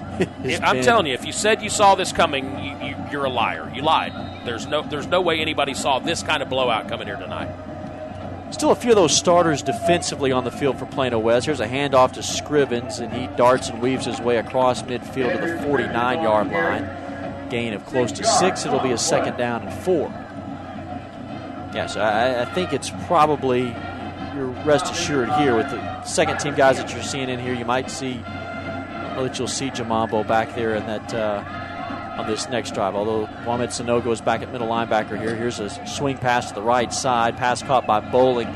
Gets out of a tackle. It gets first down yardage to the 40 to the knocked out of bounds at the 42-yard line of Plano West. The clock stops at 9:30. Bowling has got some great straight line speed. They've gotten him the ball over on a sideline a couple of times tonight, and he's able to get up that sideline about as quick as anybody that's out there on the field. So, a guy that they could utilize here as they're going to try and get back into this thing using the pass. 4 receiver set. Ressmeyer to throw. Looks deep over the middle. One-on-one coverage. Pass is nearly intercepted. Outstanding coverage defensively by Seth Hammond. He was one-on-one. In fact, he looked more like the receiver than Bowling did. It's incomplete. It'll be a 2nd down and 10. Looking across into that far sideline, Reagan, I can see Sosa Jamambo does still have his shoulder pads on. So. Still a little bit early, I guess, to have guys start taking their pads off, though. I mean, still 9 minutes left here in the third quarter. You get a couple of quick touchdowns from McKinney Boyd, and you may have to send your starters back out there. Pressure coming from the outside. Ressmeyer slings it near sideline. Pass knocked away. Outstanding coverage by Alex Prince on a fade pass. He was looking for Stephen Driscoll around the 15-yard line. It's incomplete. 3rd down and 10. Well, it looked like that second-team defensive unit was coming out to start this drive. It's actually a host of that entire, that first-team defensive unit that is out there right now. So, not sure how much longer we will see them, but that is the first-team defensive unit. 3rd down and 10. Trips to the left. Scrivens, tailback. Plano West, a 4-man rush. Ressmeyer, deep, fade pass down the far sideline. The pass is tipped away, incomplete. Mark Cook's there. Well, that's a good sign for that Plano West secondary. 3 balls that were heaved down the sideline, and all 3 times Plano West had terrific coverage. Yeah, blanket coverage there, just all 3 times. Like you said, fantastic. If you're defensive coordinator for Plano West, John Bandy, you've got to love what you see right there, is not getting beat deep. And we talked a little bit about that as being one of the keys of the game, is just make sure you keep the receivers in front of you. Don't fall for any double moves. If they're going to come over the middle and catch one for 15, 20 yards, fine. 4th down and 10. 4-man rush again. Ressmeyer in the pocket. It's collapsing, and there to make the sack and sling Ressmeyer for a loss. Now the ball is loose. It was Demaria Lambert who came up and made that tackle with the sack. Lambert had a forced fumble last week. Stripped the football loose, and here he comes up with a big sack, and Plano West will have the football. 1st and 10 at their own 49. It looks like the starting offensive unit is going to come back out there. I see Jamambo in the huddle over there on the far side of the field. And Robert Colmary also making his way back out onto the field. So we're going to see the starters for at least one more possession here. Now you may see them for just this one more series. 56-14. You got to think they score here. That would be it. 7 possessions tonight, 7 touchdowns. Play action. Colmary's going to throw. Pump fakes. Looking deep. Down the far sideline. It's got a man. One-on-one coverage. Pass tipped up incomplete. He was looking down there for Bennett DeBrow again. This time it's knocked up into the air and it's incomplete. Plano West took a shot there. Cole Mary leading 56-14. Cole Mary no longer perfect on the night. I'm sure he's thinking, why are we throwing right there? I wanted to keep my 100% completion rate. He is 5 for 6 now tonight. Here they go on a speed option. Tosses to Jamambo. Stops dead in his tracks to the right. Skirts one tackle and then dives forward across the 50 to the 48-yard line of McKinney. Boyd, it's almost like watching a video game when you watch Jamambo dance and dart out of tackles. He is very, very difficult to bring down for a loss. He has an almost uncanny ability to at least get back to the line of scrimmage. We've seen him get tackled for a loss a handful of times this year, but it's not easy to do. He has got a very, very innate ability to break tackles in the backfield. 3rd and 8. Here he is stuffed. A loss of 3. Of course. And this will be the first time that Plano West will have to punt the football. As it maybe stop back at their own 47-yard line. It would bring up a 4th down and 11. And now here comes that punting crew on. Damon Foncham. First time that we'll get to see the strong leg of Foncham tonight. And there you see some great leadership by Robert Colmeri. As it looked like Sosa Jamambo was a little unhappy with something that one of the McKinney Boyd defenders did after that tackle, and Jamambo was jawing at him a little bit. You saw Colmeri grab Jamambo by his shoulder pads, pull him back, and say, hey, look, no reason. We're up 56-14. Just take it easy. Let's get to the sideline, and no reason to have any extracurriculars and get any flags here. Kick from Foncham. Off that right foot of his. A low line drive kick that's fair caught inside the 20 at the 18-yard line. Foncham, a guy that, when you look at him, he kind of gets overlooked with all the likes of Jamambo and Colmeri on this team. But Parker Davidson and Damon Foncham have done a tremendous job in the kicking game. Foncham averaging 41.7 yards a punt. And those are the kind of things that you have to have in all phases of the game. You talk about a team that's going to try to make a run of the playoffs this year if they can get there, which, by the looks of it, sure seems like they're headed that direction. It would take a meltdown for them to not end up in the playoffs at this point. They're playing as good a football as anybody in all of 6A right now. Here's a handoff to Scrivens. He gets ahead to the 26-yard line. It's a gain of 6. Scrivens tonight, he has been limited to 60 yards rushing on 16 carries. He is without a touchdown. 2nd down, he did get 8. 2nd down and 2. Handoff, Scrivens. Ed Martin is there in the backfield to meet him rudely. Loss of 3. He could not duck the grasp of Ed Martin. Loss of 3 on the play. You mentioned Scrivens. We talked, before the game about the Soso Jamambo and Dedrick Scrivens and just what kind of game we would see out of both of these tonight. One of them has definitely lived up to the hype. The other one, not so much. Dedrick Scrivens has been unable to really get anything going here tonight. 261 yards rushing and 5 touchdowns against Plano West last year. 56-14, 6:28 to go, 3rd quarter. It's all Plano West. Handoff, Scrivens, tough running. Lowers his shoulders, gets the first down to the 30-yard line, moving the pile. That'll be a McKinney Boyd first down. Still that first team defensive unit for Plano West. Ed Martin is coming out, though, and in is Jared Balisano, a 6-foot, 187-pound weak side linebacker. Ed Martin has played an outstanding game tonight. Here comes pressure. It's Balisano, and he puts his hat on Bressmeyer, gets rid of it, passes incomplete, flag thrown.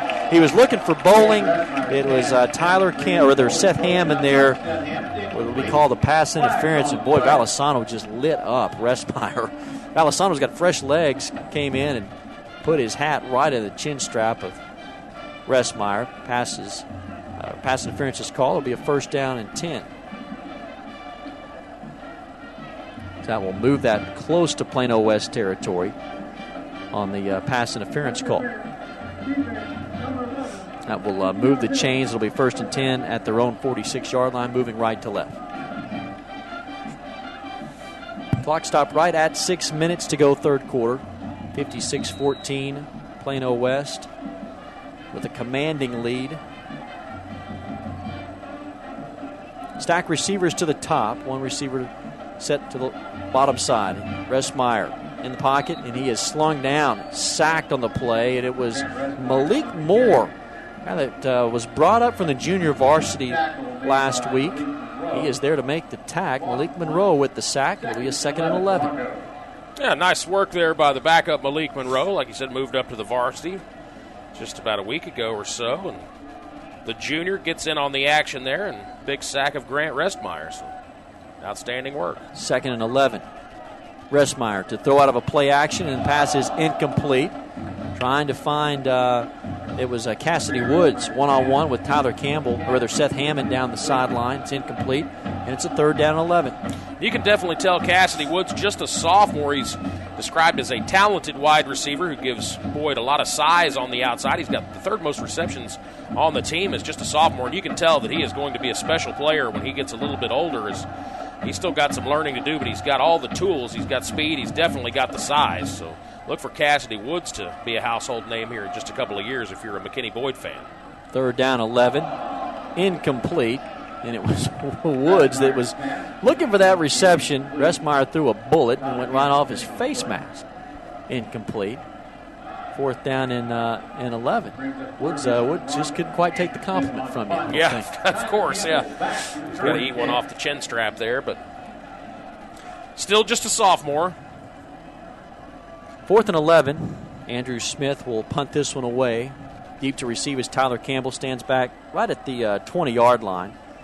Andrew Smith heels on the 30. Clock stopped at 5:19 to go 3rd quarter. 56-14, all Plano West. This crowd has thinned out a bit here in front of us. This McKinney Boyd crowd on homecoming night. Kick to the far side. Bounces at the 20. This will take a McKinney Boyd roll inside the 10 to the 5 and is going to roll gently down inside the 1-yard line. That's where they'll down it. So Plano West will take over 1st down and 10 at their own 1-yard line. Huddled up over on the far sideline around Mike Hughes is that Plano West offense and offensive coordinator Kelly Mercer. They will bring out that offensive unit, which does appear to have Soso Jamambo in it. Robert Colmary. Well, we saw Jamambo go for a 90. Saw a 92-yarder earlier this year, yeah. So here he is at the 1-yard line. Low snap. Inside handoff to Jamambo. He's stacked up in the backfield. They're going to be a safety. No indication yet, but he never got out of the end zone. They have still not. Now they finally do signaling. They get the safety. 56-16 now. And Plano West will have to kick this one away following the safety. So the punt that rolls down inside the 1, the handoff to Jamambo. They stop him for the loss, and it's now 56-16. Plano West still with the lead with 4:56 to go, 3rd quarter. You're listening to the Rodenbaugh's Flooring American Appliances presentation of Plano West Lowes football on Champion Sports Radio and SportsSoundsRadio.com. Rodenbaugh's, located at 102 West Main Street in Allen, has all of your appliance and floor covering needs. Rodenbaugh's offers expert sales and installation on carpet, wood, ceramic, marble, and vinyl flooring. The appliance showroom displays state-of-the-art name-brand home appliances. As always, Rodenbaugh's backs up their knowledgeable sales with factory-trained service technicians. Rodenbaugh's, Allen's oldest business, family-owned and operated since 1962. Buford Repair.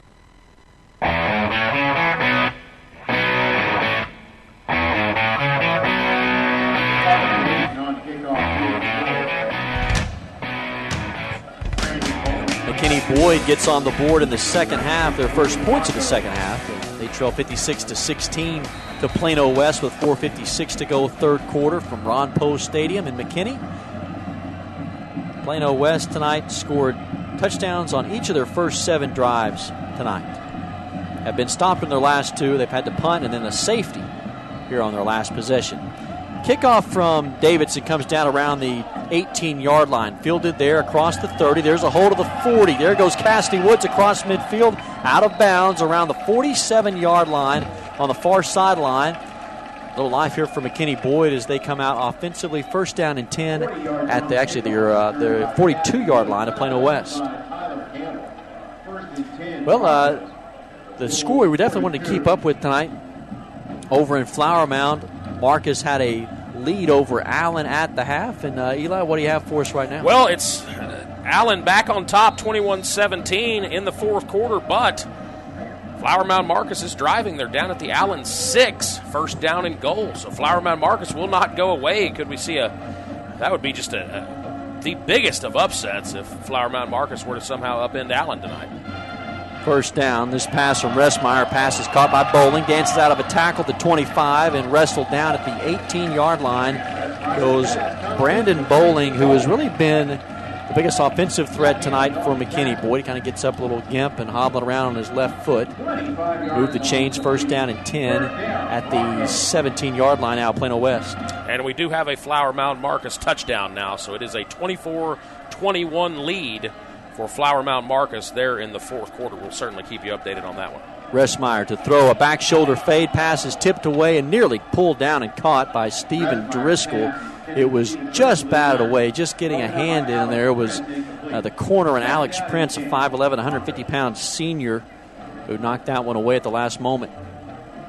And see Lavelle Ramsey getting a little chippy down there with one of the Broncos offensive linemen, and Ramsey will take a seat over on the far sideline to cool his jets just a little bit. Second down and 10. Ressmeyer from the gun. Scrivens in the pistol again. Deep fade. Far sideline. Pass is caught. And just inside the, now they're going to rule him out of bounds. It was at the 1-yard line. That was nearly an acrobatic catch on that back shoulder fade. It does fall incomplete. He was looking for Jeremiah Campbell. And it'll bring up a third down and 10 with 4:14 to go third quarter. Still a lot of time left in this ball game. If the Broncos can score here, maybe get an onside kick, anything is possible, but the main issue is they're going to at some point have to stop Plano West, and they haven't done a very good job of it to this point. So third down pass is into the end zone, and it's caught. Went with the fade pattern again. There is a penalty flag in the end zone. A little contact between Alex Prince and Cassidy Woods. Just a matter of who's it going to be called on. Cassidy Woods does not look happy here on the near sideline. Alex Prince signaled that Woods was pushing off. Let's check it. Still no call yet. Looks like they may go over and pick up the flag. It would make it a 56-22 game with the touchdown. That appears to be what happened. It is a touchdown. They went over and picked up the flag. Touchdown. They have McKinney has now scored the last 8 points with the touchdown, the safety. So now a chance to make it 56-23, and I think maybe you'll see again that first-team offensive unit kind of come back out. There is still quite a bit of time left in this one. Mm-hmm. No doubt about that. 16 minutes still, and a little change. So Andrew Smith, extra point, nearly blocked by Alex Prince, who is screaming. He's going to get one this year, isn't he? He is screaming off that right side. Every time, it's the exact same thing. He just comes flying off that end, and he is just Superman laying out. He's going to get one before the season's over with. He's got to, right? If there is a football god, he can't do that all year and never get one, right? Tremendous effort there by every Prince. time. It's every time he comes flying off that end, and he is just sprawled out. 56-23 following the extra point. We'll step aside, short break for this in the Rodenbaugh Flooring Americas and Appliance presentation of Plano West Wolves football on SportsSoundsRadio.com. Here with a pitching machine and a shield to demonstrate the importance of protecting your engine. Think of me as an engine. The Shield is new Shell gasoline with 20% more nitrogen and rich cleaning agents than before. And the baseballs are gunk that attack intake valves and fuel injectors. Come on, Gunk, is that all you got? Gunk is out of here. New Shell nitrogen-enriched gasolines. No other gasoline protects your engine better. For quality auto service and repair, see the folks at Flat Shell on Preston Road at I-635.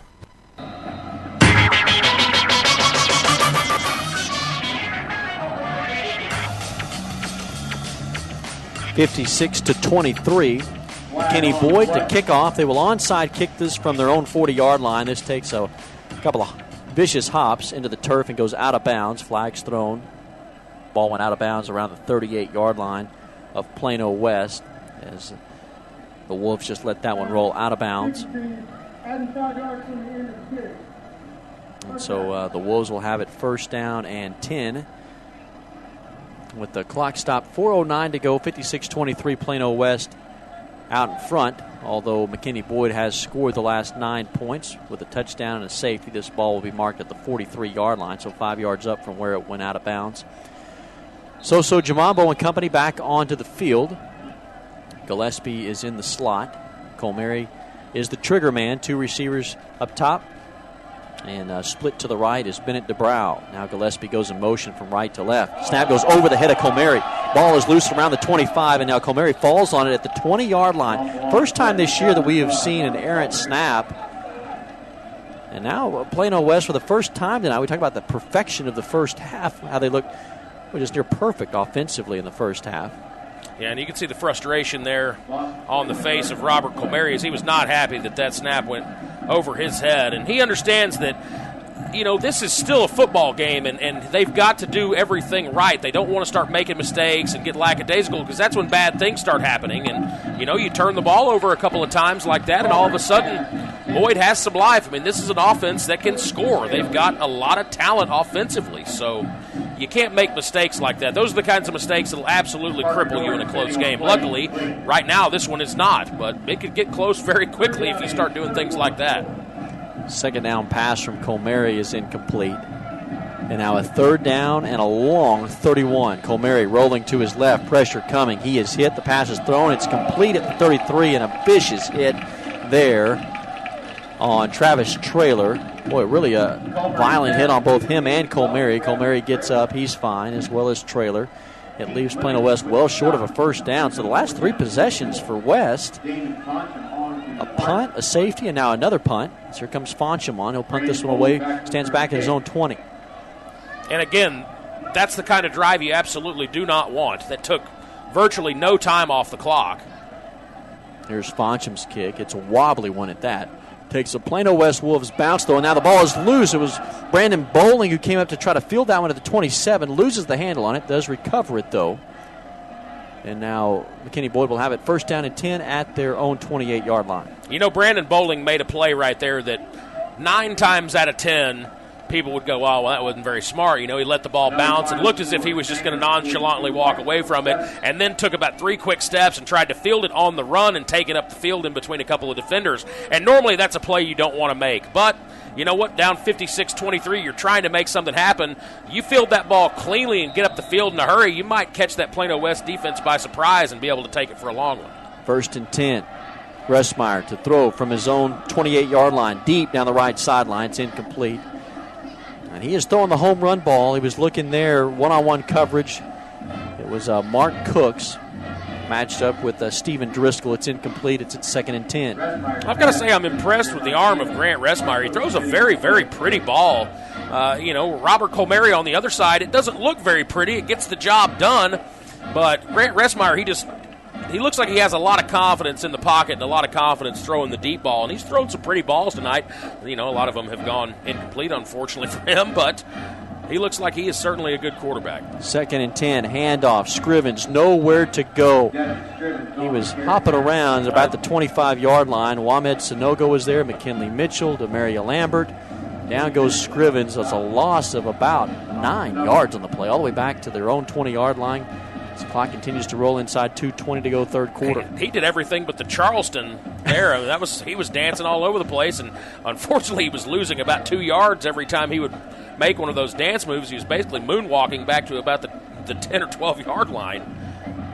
Third down now and 18. Ressmeyer deep in the pocket. Here comes pressure, and the pocket collapses. Ball's loose. Sack is made, and now Lavelle Ramsey comes up with it. They blow that ball dead. I'm not so sure about that. That looked like a clear fumble. Ramsey was going to take that one to the house. They do rule him down, so it's a sack. McKinley Mitchell was there. Yeah, Demaria Lambert, I believe, was the one that came in and wrestled Ressmeyer to the ground and caused the fumble there, and then Ramsey comes up with it, and he was going to walk into the end zone for another score, and the officials blew the play dead there. Unfortunate for Lavelle Ramsey. I'm sure his eyes got as big as saucers thinking, oh, man, here we go. This is going to be my one chance. You don't get a lot of chances if you're a defensive end to scoop and score like that on your own doorstep, and I'm sure he was not happy when that play was blown dead. Andrew Smith will punt this one away, stands right at his own goal line, and this kick comes down low liner into the hands of James Kim. First time that we've seen him back deep to receive a punt. He fair catches it at the Bronco 45-yard line. So with 1:40 to go third quarter, 56-23, Plano West with the lead over McKinney Boyd. What looks like they will clearly go to 4-0, 2-0 in district. The big matchup, though, tonight that we're keeping an eye on, Marcus and Allen there in the fourth quarter. Yep, Flower Mound Marcus, they took the lead 24-21, but right back down the field goes Kyler Murray and Allen. They lead it 28-24, and I'll see if I can't get a time remaining for you. It's looking like there is about... Dallas Billingsley on the carry. Let's see if I can't pull up a box score for you here. Second offensive units in here for Plano West. The handoff from Williams to Dalvin Billingsley goes for 5. Hard running there by Billingsley, who hit the hole hard. Looks like there's about 8.5 minutes left in this one, Reagan, so still going over there, and that is going to be a wild finish over there, I can tell you that. 1:08 to go, third quarter. Handoff, Billingsley. Flags are thrown as Billingsley takes a punishing hit, spins out of a tackle. He's down at the 36-yard line, 37-yard line is where they'll mark it. That flag came in the vicinity of holding. We have not seen a holding called tonight on either side. No, it's going to be another personal foul. It's going to be on Plano West, a chop block. So they will back this one up. And so that second offensive unit will have their work cut out for them here on a second and long now with 1:02 to go third quarter, 56-14 or 56-23 Plano West here in the waning moments of the third quarter. And I got to tell you, partner, as a broadcaster, this is the time where you're just hoping for a whole bunch of running. Here's the throw to Bennett DeBro, who will keep that clock rolling. DeBrow makes the catch at the 50-yard line, then makes a couple of moves and actually backtracks a yard to the 49. This will make it third down and a long 16 with 40 seconds. We'll have one more play to go here in the third quarter. I got a nice fluffy pillow calling my name. I can hear it all the way from Arlington. It's just saying, come lay on me, please. I can't wait. It's been a long one tonight. It has. But a good one at that. Sure, a lot of scoring. If you're a fan of offense, you got to see a good one here tonight. Plano West closing in on their season high. They had 63 against Garland Saxey 3 weeks ago. At 56 tonight, 56-23, handoff. Billingsley started right, weaves his way back to his left, and he is swallowed up there at midfield, so it'll be a fourth down. They'll have to punt it away, and that will bring us to the end of the third quarter. 56-23, Plano West out in front of McKinney Boyd as we head to the fourth quarter. You're listening to the Road Boss Flooring America and Appliances presentation of Plano West Wolves football on Champion Sports Radio and SportsSoundsRadio.com. Located at 102 West Main Street in Allen, has all of your appliance and floor covering needs. Rodenbaugh's offers expert sales and installation on carpet, wood, ceramic, marble, and vinyl flooring. The appliance showroom displays state-of-the-art name-brand home appliances. As always, Rodenbaugh's backs up their knowledgeable sales with factory-trained service technicians. Rodenbaugh's, Allen's oldest business, family-owned and operated since 1962. Shell experts here to talk about the protective shield you see at Shell stations all over the country. Featuring us. It's there to remind you that no other gasoline protects your engine better than Shell nitrogen-enriched gasolines. Mm-hmm. Now with 20% more cleaning agents than before. Performance-robbing gunk doesn't stand a chance because your intake valves and fuel injectors are protected. Actively shielded. Hence the big protective shield here. So try Shell nitrogen-enriched gasolines today. No other gasoline protects your engine better. For quality auto service and repair, see the folks at Flat Shell on Preston Road. So we head to the fourth quarter. The punt of Damon Foncham was back to punt, and the punt was the snap was high, pulled it down. There was pressure coming. Foncham runs off the right side. Looked like he was running for his life, like his hair was on fire, and he somehow, some way, gets the first down, angling out of bounds at the 34-yard line. How about that by Damon Foncham? Yeah, like you said, when it rains, it pours, and unfortunately tonight for McKinney Boyd, it has clouded up and it has poured all over them all night, and that's just bad luck right there. So first down and 10. Here's a handoff to Billingsley, running room, cuts upfield to the 25, near a first down, dives forward close to the 24 where the first down marker is. And so McKinney Boyd didn't think it could get any worse. They had a chance, what looked like, to block that punt. Foncham just pulled it down and tucked it and saw daylight off the right side. We a yard short of the first down, second down and 1 here for Plano West. Wolves trying to get out to 4-0, 2-0 in district. They'll have Plano next week.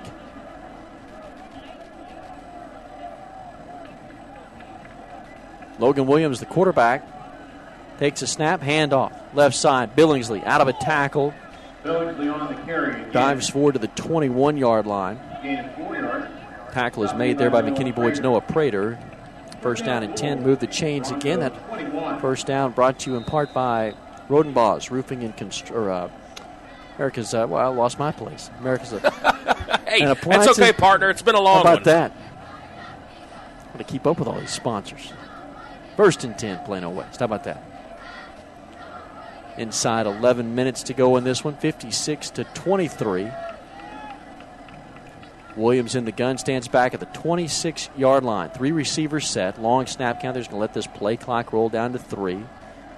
Williams pulls it down, fakes a handoff, and now Williams is wrestled down at the 18-yard line. It'll be a second down and 7. You can see Logan Williams he's a savvy quarterback as well, and if I'm Logan Williams, I'm just a junior. He's in line to take over that spot from Robert Colmary next year. I'm telling you what, I follow him around like a little puppy dog. I'm trying to learn every single thing there is to learn from Robert Colmary because he is mastered this offense, and we saw it here once again tonight. And if I'm Logan Williams, I am trying to soak up as much knowledge as I can from the senior signal caller, Robert Colmary. I'm a sponge. I'm just sponging off of him. I'm following him around in the hallways at school, just everywhere. I'm trying to walk into class with him, even though we're taking totally different classes because I'm a year younger. Just, they wouldn't be able to keep me away from him. Hand off to Billingsley. He's met rudely by a host of red jerseys. Colmary's out on a date with his girlfriend to go to the movies, and He's I'm Logan Williams. I'm just sitting in the row right behind him, just seeing how he operates. And Williams is a guy that saw action last year. In fact, as a sophomore, completed 72% of his passes, threw for 630 yards, 6 touchdowns. So we got a guy that has game time, Friday night experience, especially as a sophomore last year. Here he is as a junior. Seen some extensive time this year, just the fact that this second unit has played quite extensively. Sure. The one glaring omission from next year's roster, however, will be Logan Williams will have no Soso Jamambo with him in that backfield.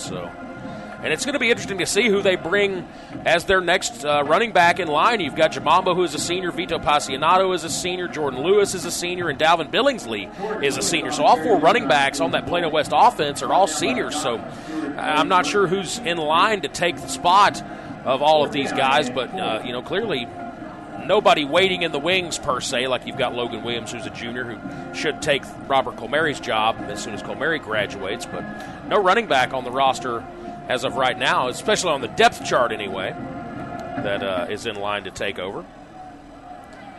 Hand off to Jordan Lewis there, went for a couple, and they'll bring up a 4th down and 4. Play clock has rolled all the way down to 0.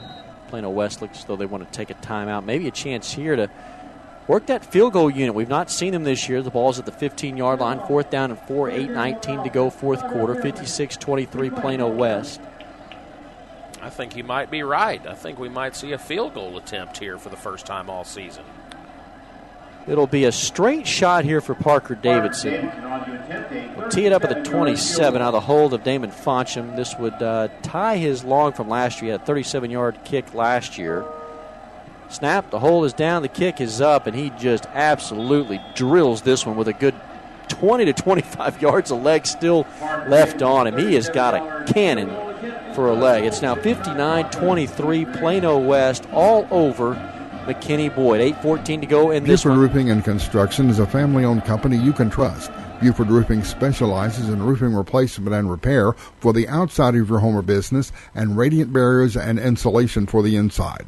They use top-quality materials, professionally trained crews, and guarantee total customer satisfaction. When you use Buford Roofing and Construction, you can consider yourself protected. They're online at BufordRoofing.com or call 817-329-ROOF. 59-23. Ryder Gerald Early. Plano West with a commanding lead right now. Mike Hughes has his team huddled up around him over at midfield. In fact, out onto the field. And a clear message being sent by Mike Hughes to his team. He's clearly seen something, either on the sidelines or on the field, or something being said. So he is reining it all in right now. And kickoff unit is on the field at the 40-yard line. Parker Davidson will tee it up. 59-23 Plano West out in front with 8:14 to go, 4th quarter. Well, it's a blowout here. There's a close one going on over in Flower Mound tonight with Marcus and Allen. Yeah, Allen, they were struggling there in that first half, but the offense has turned it on here in the second half, as just moments ago a Kyler Murray rushing touchdown from 8 yards out, and it's a 35-24 lead for Allen against Flower Mound Marcus. So that game is late in the fourth quarter now, about 4 minutes left. So we'll see if Flower Mound Marcus can try and mount a late comeback, but Allen up by 11 now. So looks like Allen, if they can get away with that one over there at Flower Mound Marcus, still on a collision course with these Plano West Wolves, and that could be one of the better games you'll see all year, especially with the talent of Soso Jamambo, and then you've got Kyler Murray, both guys that are going to be playing on Saturdays here in a couple of years. If not next year, there's a good chance some of these guys might end up playing their freshman year. I think Kyler Murray's going to A&M, so probably have to sit behind one Kenny Trill for a season or so, but Murray for sure will be playing at some point. He's one of the guys that you'll often hear say is, destined to play on Sundays. A lot of people have said that he's got NFL caliber talent, and we will certainly see how that pans out. But Jamambo, a guy that I feel like, judging from what we've seen, can contribute to just about any college program almost immediately, and just a special talent, and so is Kyler Murray. And if we get to see both of those teams undefeated here on Halloween night, that would be something special. Here is Dedrick Scrivens with a handoff straight ahead. It was a gain of 8 on the on Restmeyer's run on first down and 10 following the kickoff. Scrivens off right tackle gains a few, gets the first down yardage to the 38-yard line, so it'll be first down and 10 for Boyd. Reagan, I don't feel like it's been that long since I was in high school, but looking down here and I'm seeing some of these mums that some of these girls have. I mean, these things are just enormous now. It's beyond belief to me. These girls are wearing them on chains around their neck like Flava Flav with that clock. I don't remember them being that big when I was in high school. I don't feel like it's been that long since I've been out of high school, but players are bigger and stronger. Mums are bigger. I mean, you've got some of these poor little cheerleaders that are like, 5'1", 80 pounds, and these mums are just hanging off them, and it's, they're like carrying around their body weight in mum. It's crazy.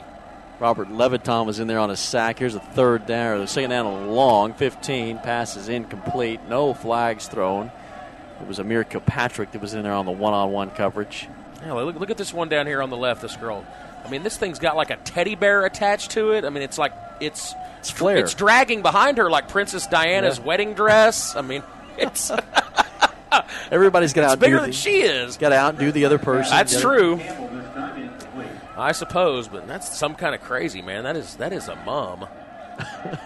There's the third down and 15. Restmeyer in the pocket. It's collapsing. Pressure coming. Rolls to his right. Escapes pressure. Pass is caught. Leaping grab made by Jeremiah Campbell. It's well short of a first down. Leave him 7 yards shy of a first down at their own 42. That was a heck of a throw and catch there. Great arm behind that.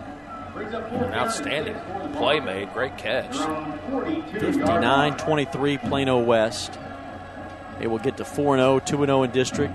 Get set for a matchup with Plano next Friday night at Clark Stadium. Back to pass is Restmeyer. Looks, throws deep down the left sideline, and a confusion there between him and Steven Driscoll. Driscoll stopped on a hitch route, and Restmeyer was looking for the deep ball. Nowhere in sight. Closest man was a white jersey for Plano West. That will turn the ball over on downs. Plano West will have it first down and 10 with 6 minutes to go in this one. They will have it at the McKinney-Boyd 42. Well, we talked tonight about this being a showdown between probably the two of the top running backs in the state of Texas. It's been lopsided like the scoreboard tonight. Yeah, and Dedrick Scrivens, there's no question, is one of the better backs you'll see in this district, and one of the better backs you'll see in the state, but just never really could get anything going tonight, and nothing but credit to that defensive front and defensive coordinator John Bandy for the Wolves. Outstanding work from Lavelle Ramsey and Shanta Smallwood and Jordan Dixon. These are guys, we didn't call their jersey number, call their names a lot tonight, but they really did outstanding work up front against a very dangerous running back in Dedrick Scrivens. So fantastic job by everybody up front there. And another fantastic game from that linebacking core. McKinley Mitchell, Wamed Sanogo, Ed Martin. These guys are as good as you're going to find in this district. And I think that, unfortunately now, with Allen looming just a few weeks away, I think word's starting to get out, hey, this Plano West team is no joke. This defense is very, very solid. And with Soso Jamambo, they are going to be tough to beat. Alvin Billingsley carried for a good 15 yards. And here on the first down and 10, takes a handoff and cuts upfield, gain of about 4, and then late flags thrown. That may be one of the things that Mike Hughes was talking to his team about, possibly, with all the flags tonight on the McKinney Boyd side, all the chirping that's been going on. They've had 4 personal fouls. We'll check and see what this one is. I think this is going to be a 5th. It's a team that came in the night averaging nearly 100 yards a game in penalties, the Boyd Broncos, and officials still conferring. Ball is at the McKinney Boyd 18-yard line. If this is a personal foul of sorts, which it does appears to be, a call along those lines is an offensive line clapping it up there for Plano West, and it is going to be a personal foul. This will move it all the way down. Nose of the football just shy of the 10-yard line. Personal foul on McKinney Boyd, their 5th of the night. I don't know how things are done nowadays, but with all these personal fouls and all these penalties, if I remember when I was playing ball, if that happened, we would be running for a while on Monday during practice. There would not be any of this, oh, well, let's go out and get a little warm-up and run a few sprints. I mean, it was running until somebody dropped. Ball is marked at the 11-yard line. Yeah, that is our statistics are showing 8 penalties for 85 yards. I believe that would bring it to 9 penalties for 100 yards for McKinney Boyd tonight. And 100 yards in penalties. And when you're sitting up here in the press box and you look at just how long the field is, 100 yards in penalties, you start to understand just how bad that can be. I mean, that shoots you in the foot if you're just penalty after penalty. And these aren't the 5-yard variety. These aren't false starts. These are personal fouls. These are 15-yard penalties. And that is a large chunk of field. And you're just not going to beat a very good, efficient, disciplined team if you're taking 15-yard penalties 5 or 6 times a game. 59-23. That play clock is rolled down to 10 seconds. Game clock is at 4:48. Logan Williams just milking this clock here. Billingsley's stacked to his right, 3 receiver set. Williams going to pull it down. 10, 5, dances away from a tackler at the 2-yard line. Brought down there close to a first down goes Logan Williams. This second-team offensive unit opening up some holes. Best we've seen from them here in the early going of this year. Just shy of a first down. Second down and goal, or second down and 1. They can still get a first down at about the 1.5-yard line. Clock continues to tick, 4:17 and counting. 59-23 Plano West all over McKinney Boyd tonight. Touchdown here, they would eclipse their season high in points. They had 63 on the road 3 weeks ago against Saxe. Play clock at 4.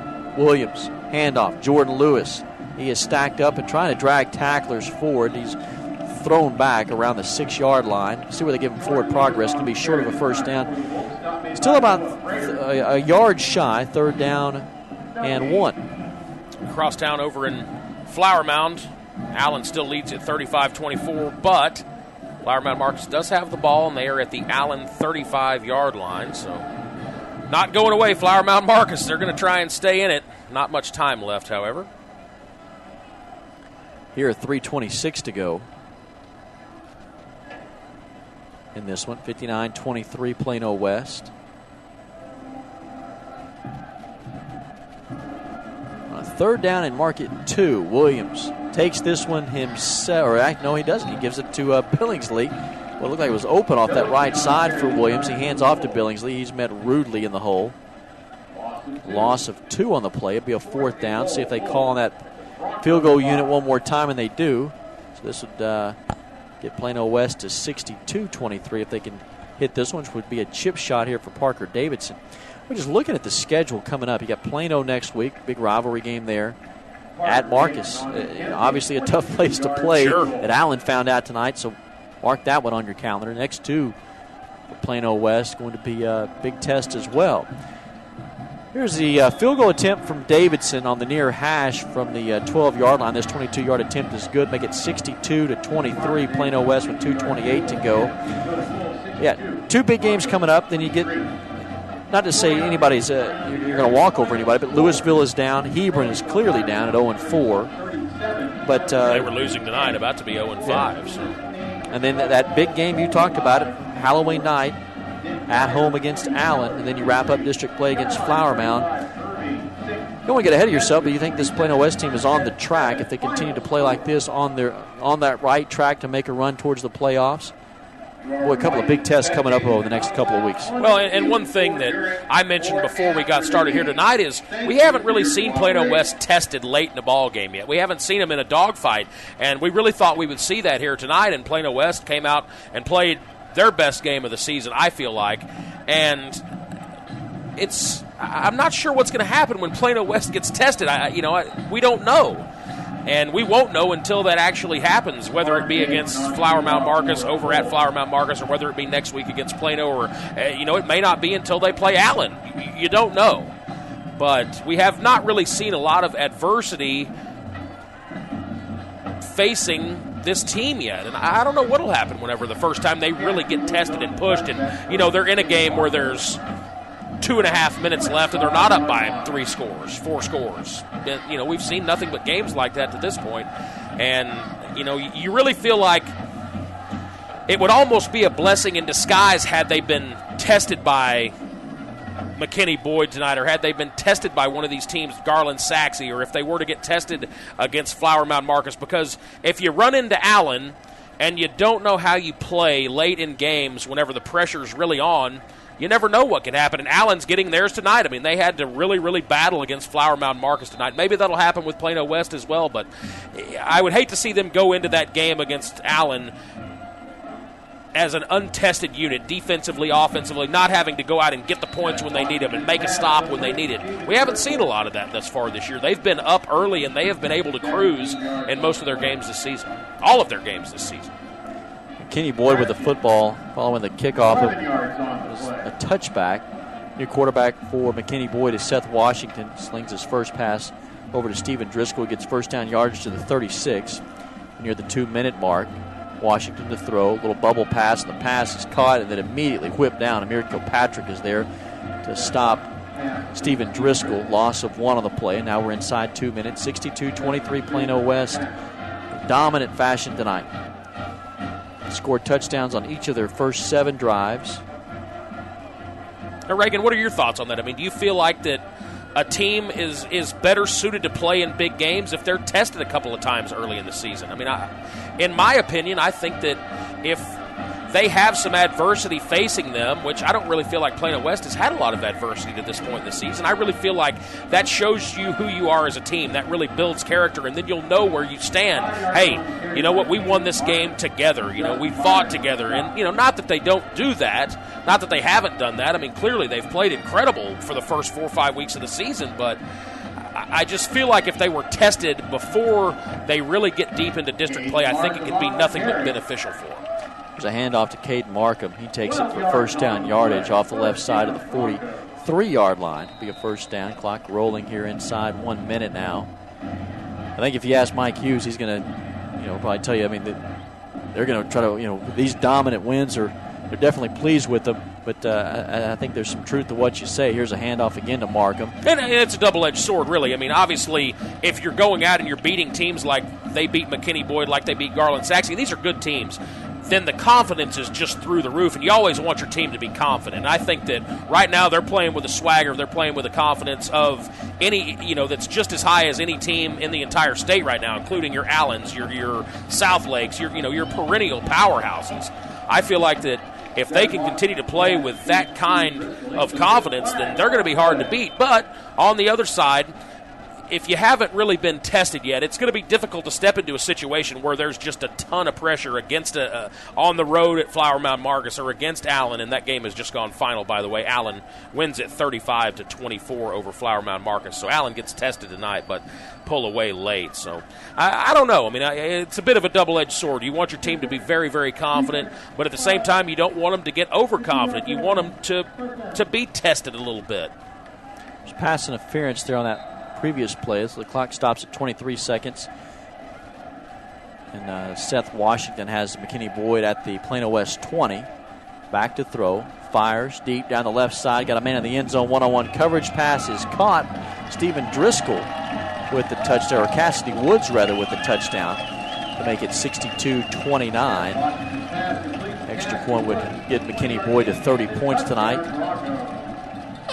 But yeah, I mean, I think that is going to be very interesting to see when this Plano West team does get into a close game, be it against an Allen-type team. or any team. I mean, they have yet to play a game where in the fourth quarter they were really in a dogfight. And you learn a lot about yourself whenever you're in a dogfight. And I don't care whether it's junior high football or t-ball or middle school basketball or beer league softball. If you're playing a game that's close and it's getting late in the game, I mean, you learn a lot about where you stand as a person. And especially at this level of high school football, I mean, to really know where your team stands, I feel like you have to be tested in the fourth quarter. And they haven't yet, and to an extent it is a good thing because the confidence is through the roof right now for this team, for this Mike Hughes team. But, we will see what happens if they get tested, and I really hope we get to see that because I feel like this is a team that's built to take a punch. I think that they will withstand that test. I don't think that there's any question if you've watched this team play that they will not wilt in the fourth quarter if they're facing adversity. They're very, very solid. They don't make a lot of mistakes. They don't commit a lot of penalties. They don't do a lot of stupid stuff. Robert Comeri is as rock solid a quarterback as I've seen in 5-6 years of calling high school football games. Is he the most talented guy I've ever laid eyes on? No. But does he make mistakes? Absolutely not. He doesn't fumble. He doesn't throw picks. He doesn't do anything that's detrimental to his team. He is the absolute epitome of great signal caller. He is a guy that knows the offense. He knows exactly what he's doing on every single play, and he just doesn't do anything that's going to hurt his team. Kickoff following the extra point goes all the way out of the back of the end zone. It's 62-30 here. Plano West will just probably kneel on this one and call it a night.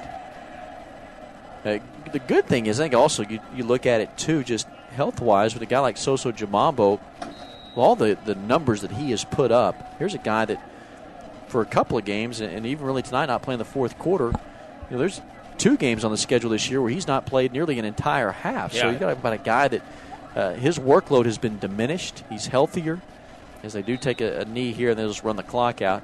So I think you've got that on your side, a guy that has not had the number of carries that some of these other running backs have had to have through the first nearly half of this season. Yeah, we talked about it in the pregame. Jamambo probably up to somewhere around 85 carries or so now on the season. And the guys that are in that same category with him that are, right around the same numbers rushing-wise all of them had over 100 carries, 101 a couple of times. There was 115, 140-something carries for the leader 6A as far as rushing goes. So they have kept the mileage down on Soso Jamambo to this point, and that could be critical late in the season. Obviously, a guy like this, these 17, 18-year-old bodies, they recover a lot quicker than, say, somebody like myself who goes for a run and then can't get out of bed for 7 or 8 days. But these guys, they recover very quickly, especially a top-notch athlete like Soso Jamambo. But I'm telling you what, this is going to be fun to watch over the next few weeks to see exactly where this team goes because this was an impressive victory tonight. Plano West kneels on it. That is the ball game. 62-30, the final score tonight. All Plano West from start to finish. They score a touchdown each of their first 7 drives. They never look back in this one as they led the entire way. We will step aside, take a short break. We come back. The Rodenbaugh's post-game show is coming up. This is Plano West football on Champion Sports Radio and SportsSoundsRadio.com. Shell experts here to talk about the protective shield you see at Shell stations all over the country. Featuring us. It's there to remind you that no other gasoline protects your engine better than Shell nitrogen-enriched gasolines. Mm-hmm. Now with 20% more cleaning agents than before. Performance-robbing gunk doesn't stand a chance because your intake valves and fuel injectors are protected. Actively shielded. Hence the big protective shield here. So try Shell nitrogen-enriched gasolines today. No other gasoline protects your engine better. For quality auto service and repair, see the folks at Flat Shell on Preston Road at I-635. Buford Roofing and Construction is a family-owned company you can trust. Buford Roofing specializes in roofing replacement and repair for the outside of your home or business and radiant barriers and insulation for the inside. They use top-quality materials, professionally trained crews, and guarantee total customer satisfaction. When you use Buford Roofing and Construction, you can consider yourself protected. They're online at BufordRoofing.com or call 817-329-ROOF.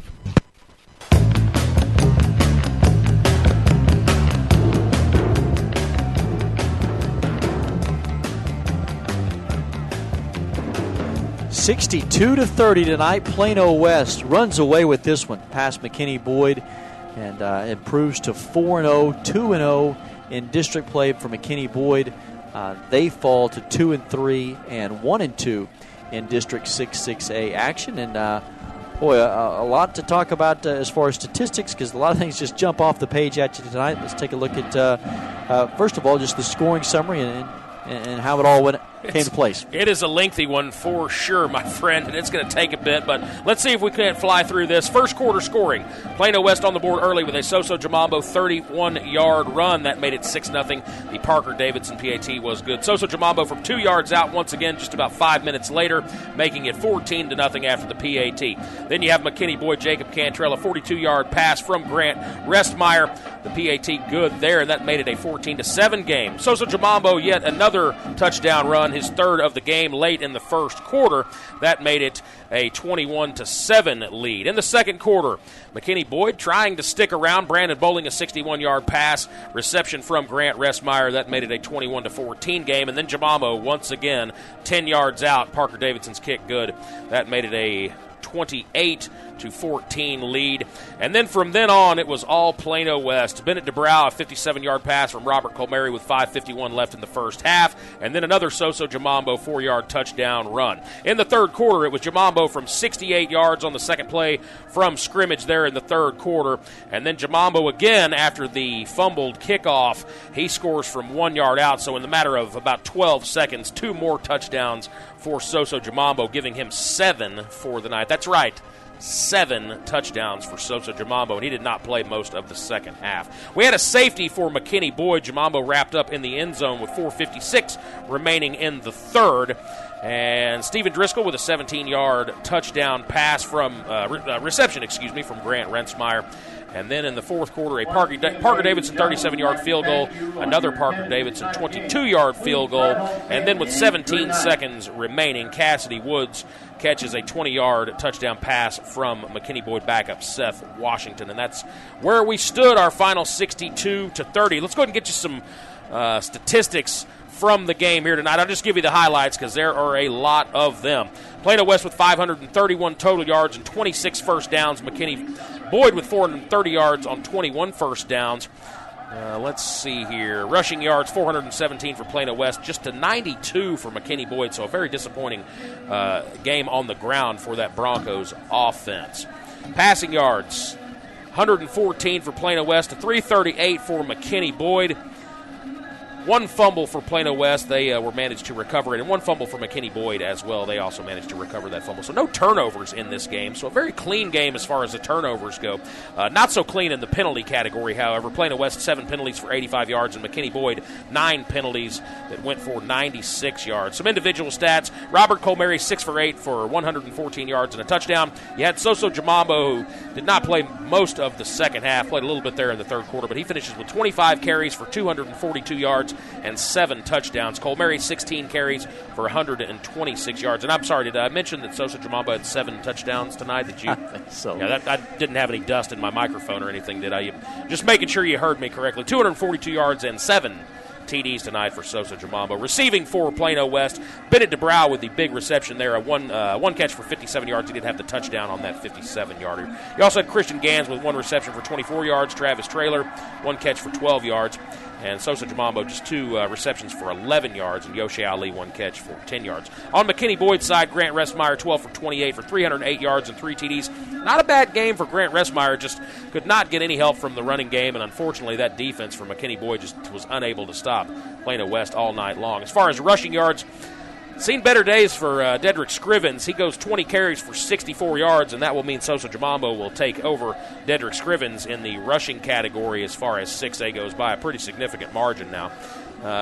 Receiving for McKinney Boyd, Brandon Bowling, 5 catches for 113 yards, 1 TD. Cassidy Woods, 2 catches for 63 yards, and that late touchdown, you had Jacob Cantrell with 1 catch for 42 yards. It went for a touchdown, and then 4 receptions for 40 yards and a TD for Stephen Driscoll. Those are your stats from tonight's game. A 62-30 blowout. Plano West takes it.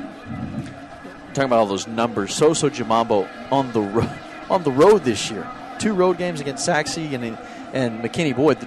two best teams that they've played this year. 13 touchdowns, over 700 yards rushing, I think, on the road. It's staggering. It's phenomenal. Yeah. 62-30, biggest statistic we can tell you right there is a final score tonight as Plano West runs away with this one. We'll take a short break. We come back, we'll get you caught up on scores around the Metroplex tonight, wrap this thing up, tell you about what's coming up next week, Plano and Plano West. It's all coming up next here on the Rodenbaugh's postgame show. You're listening to Plano West Wolves football on Champion Sports Radio and SportsSoundsRadio.com. Rodenbaugh's, located at 102 West Main Street in Allen, has all of your appliance and floor covering needs. Rodenbaugh's offers expert sales and installation on carpet, wood, ceramic, marble, and vinyl flooring. The appliance showroom displays state-of-the-art name-brand home appliances. As always, Rodenbaugh's backs up their knowledgeable sales with factory-trained service technicians. Rodenbaugh's, Allen's oldest business, family-owned and operated since 1962.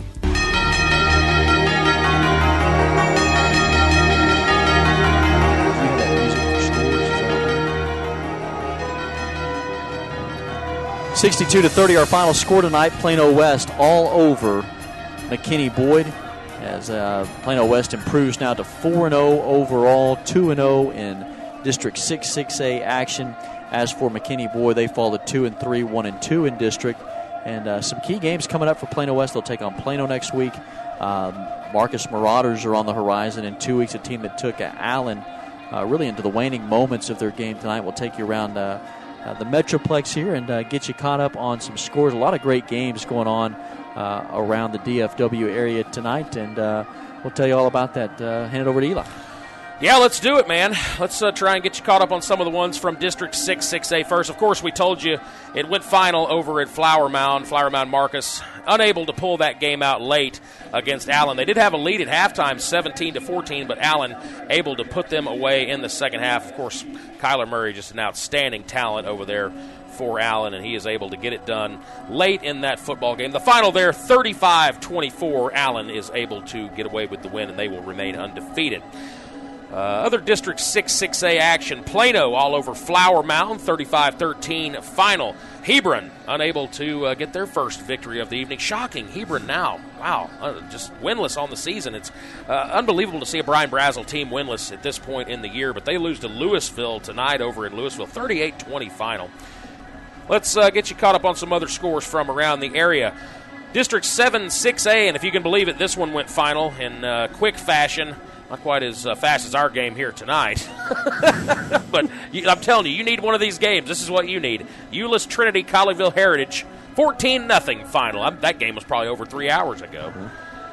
Capel 42-3 over Hearst LD Bell, and Richland all over Haltom tonight. I'm sure my dad's a happy camper about that one. The Rebels get it done 51-15 there. District 8-6A, Duncanville 20-17 over Mansfield. DeSoto 53-0 over Grand Prairie. That game late in the fourth. South Grand Prairie 56-20 over Midlothian. That game also late in the fourth quarter. Skyline all over Irving 35-6 final. Jesuit 47-7 over Sunset. District 10-6A, Highland Park 29, North Mesquite 9. Lake Highlands 37-22 over Richardson Berkner. Mesquite Horn 42. The Mesquite Skeeters 21. So Horn all over them. Richardson 48. Richardson Pierce 30. That game late in the fourth quarter. Garland, they lose to Saxe tonight over at Williams Stadium. 35-30. Saxe beats Garland. Rockwall all over Garland. Lakeview Centennial tonight. 70-35 the final over there at Wilkerson Sanders. And let's see. District 5-5A Denton. Saginaw Chisholm Trail. Denton wins that one 50-14. 49-21 Lake Dallas over Grapevine in 6-5A action. And Fort Worth Eastern Hills 52-6 over Carter Riverside, also from 6-5A. Just a couple more here. Let's get you the Colony 56 over Frisco Independence. They score 56-2 the final there. Colony over Frisco Independence. Frisco Wakeland 17-3 final over Frisco Liberty. South Oak Cliff 71-0 over Molina tonight. That's a rough one. Kimball 41-13 over Spruce, and District 14-5A. Just a few scores to report from there. Mansfield Timberview 48-30 over Lancaster. Mansfield Lake Ridge up late 65-48 over Waxahachie, and Mansfield Summit 42-7 over Mansfield Legacy. I think that's just about got it. Big one here tonight, 62-30. what I think a lot of people will be shocked by this score. Thought maybe a close one tonight here, especially with two of the top running backs in the area, in the state, maybe the country. And it was all Plano West, and it was all between the running backs tonight. It was Soso Jamambo show 7 rushing touchdowns as the Plano West Wolves score touchdowns on each of their first 7 drives. Tell you about our next broadcast. Will come to you next Friday night. Plano West and Plano High, Senior High, will meet at John Clark Stadium. Key District 6-6A Showdown. We'll be on there with the pregame show at 7 p.m. and kickoff scheduled for 7:30. Special thanks tonight to our sponsors, Rodenbaugh's Flooring American Appliances on Main Street in downtown Allen, serving the folks of Collin County for more than 50 years. To Buford Roofing and Construction. When you use Buford Roofing and Construction, you can consider yourself protected, and customer satisfaction is guaranteed.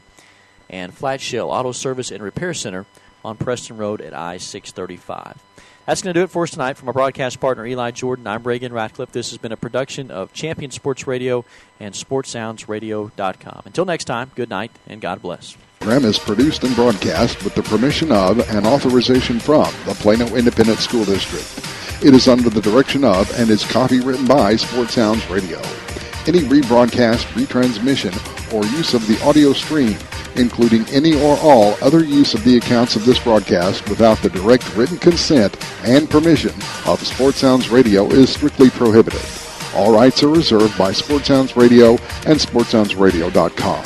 This is a Sports Sounds Radio presentation.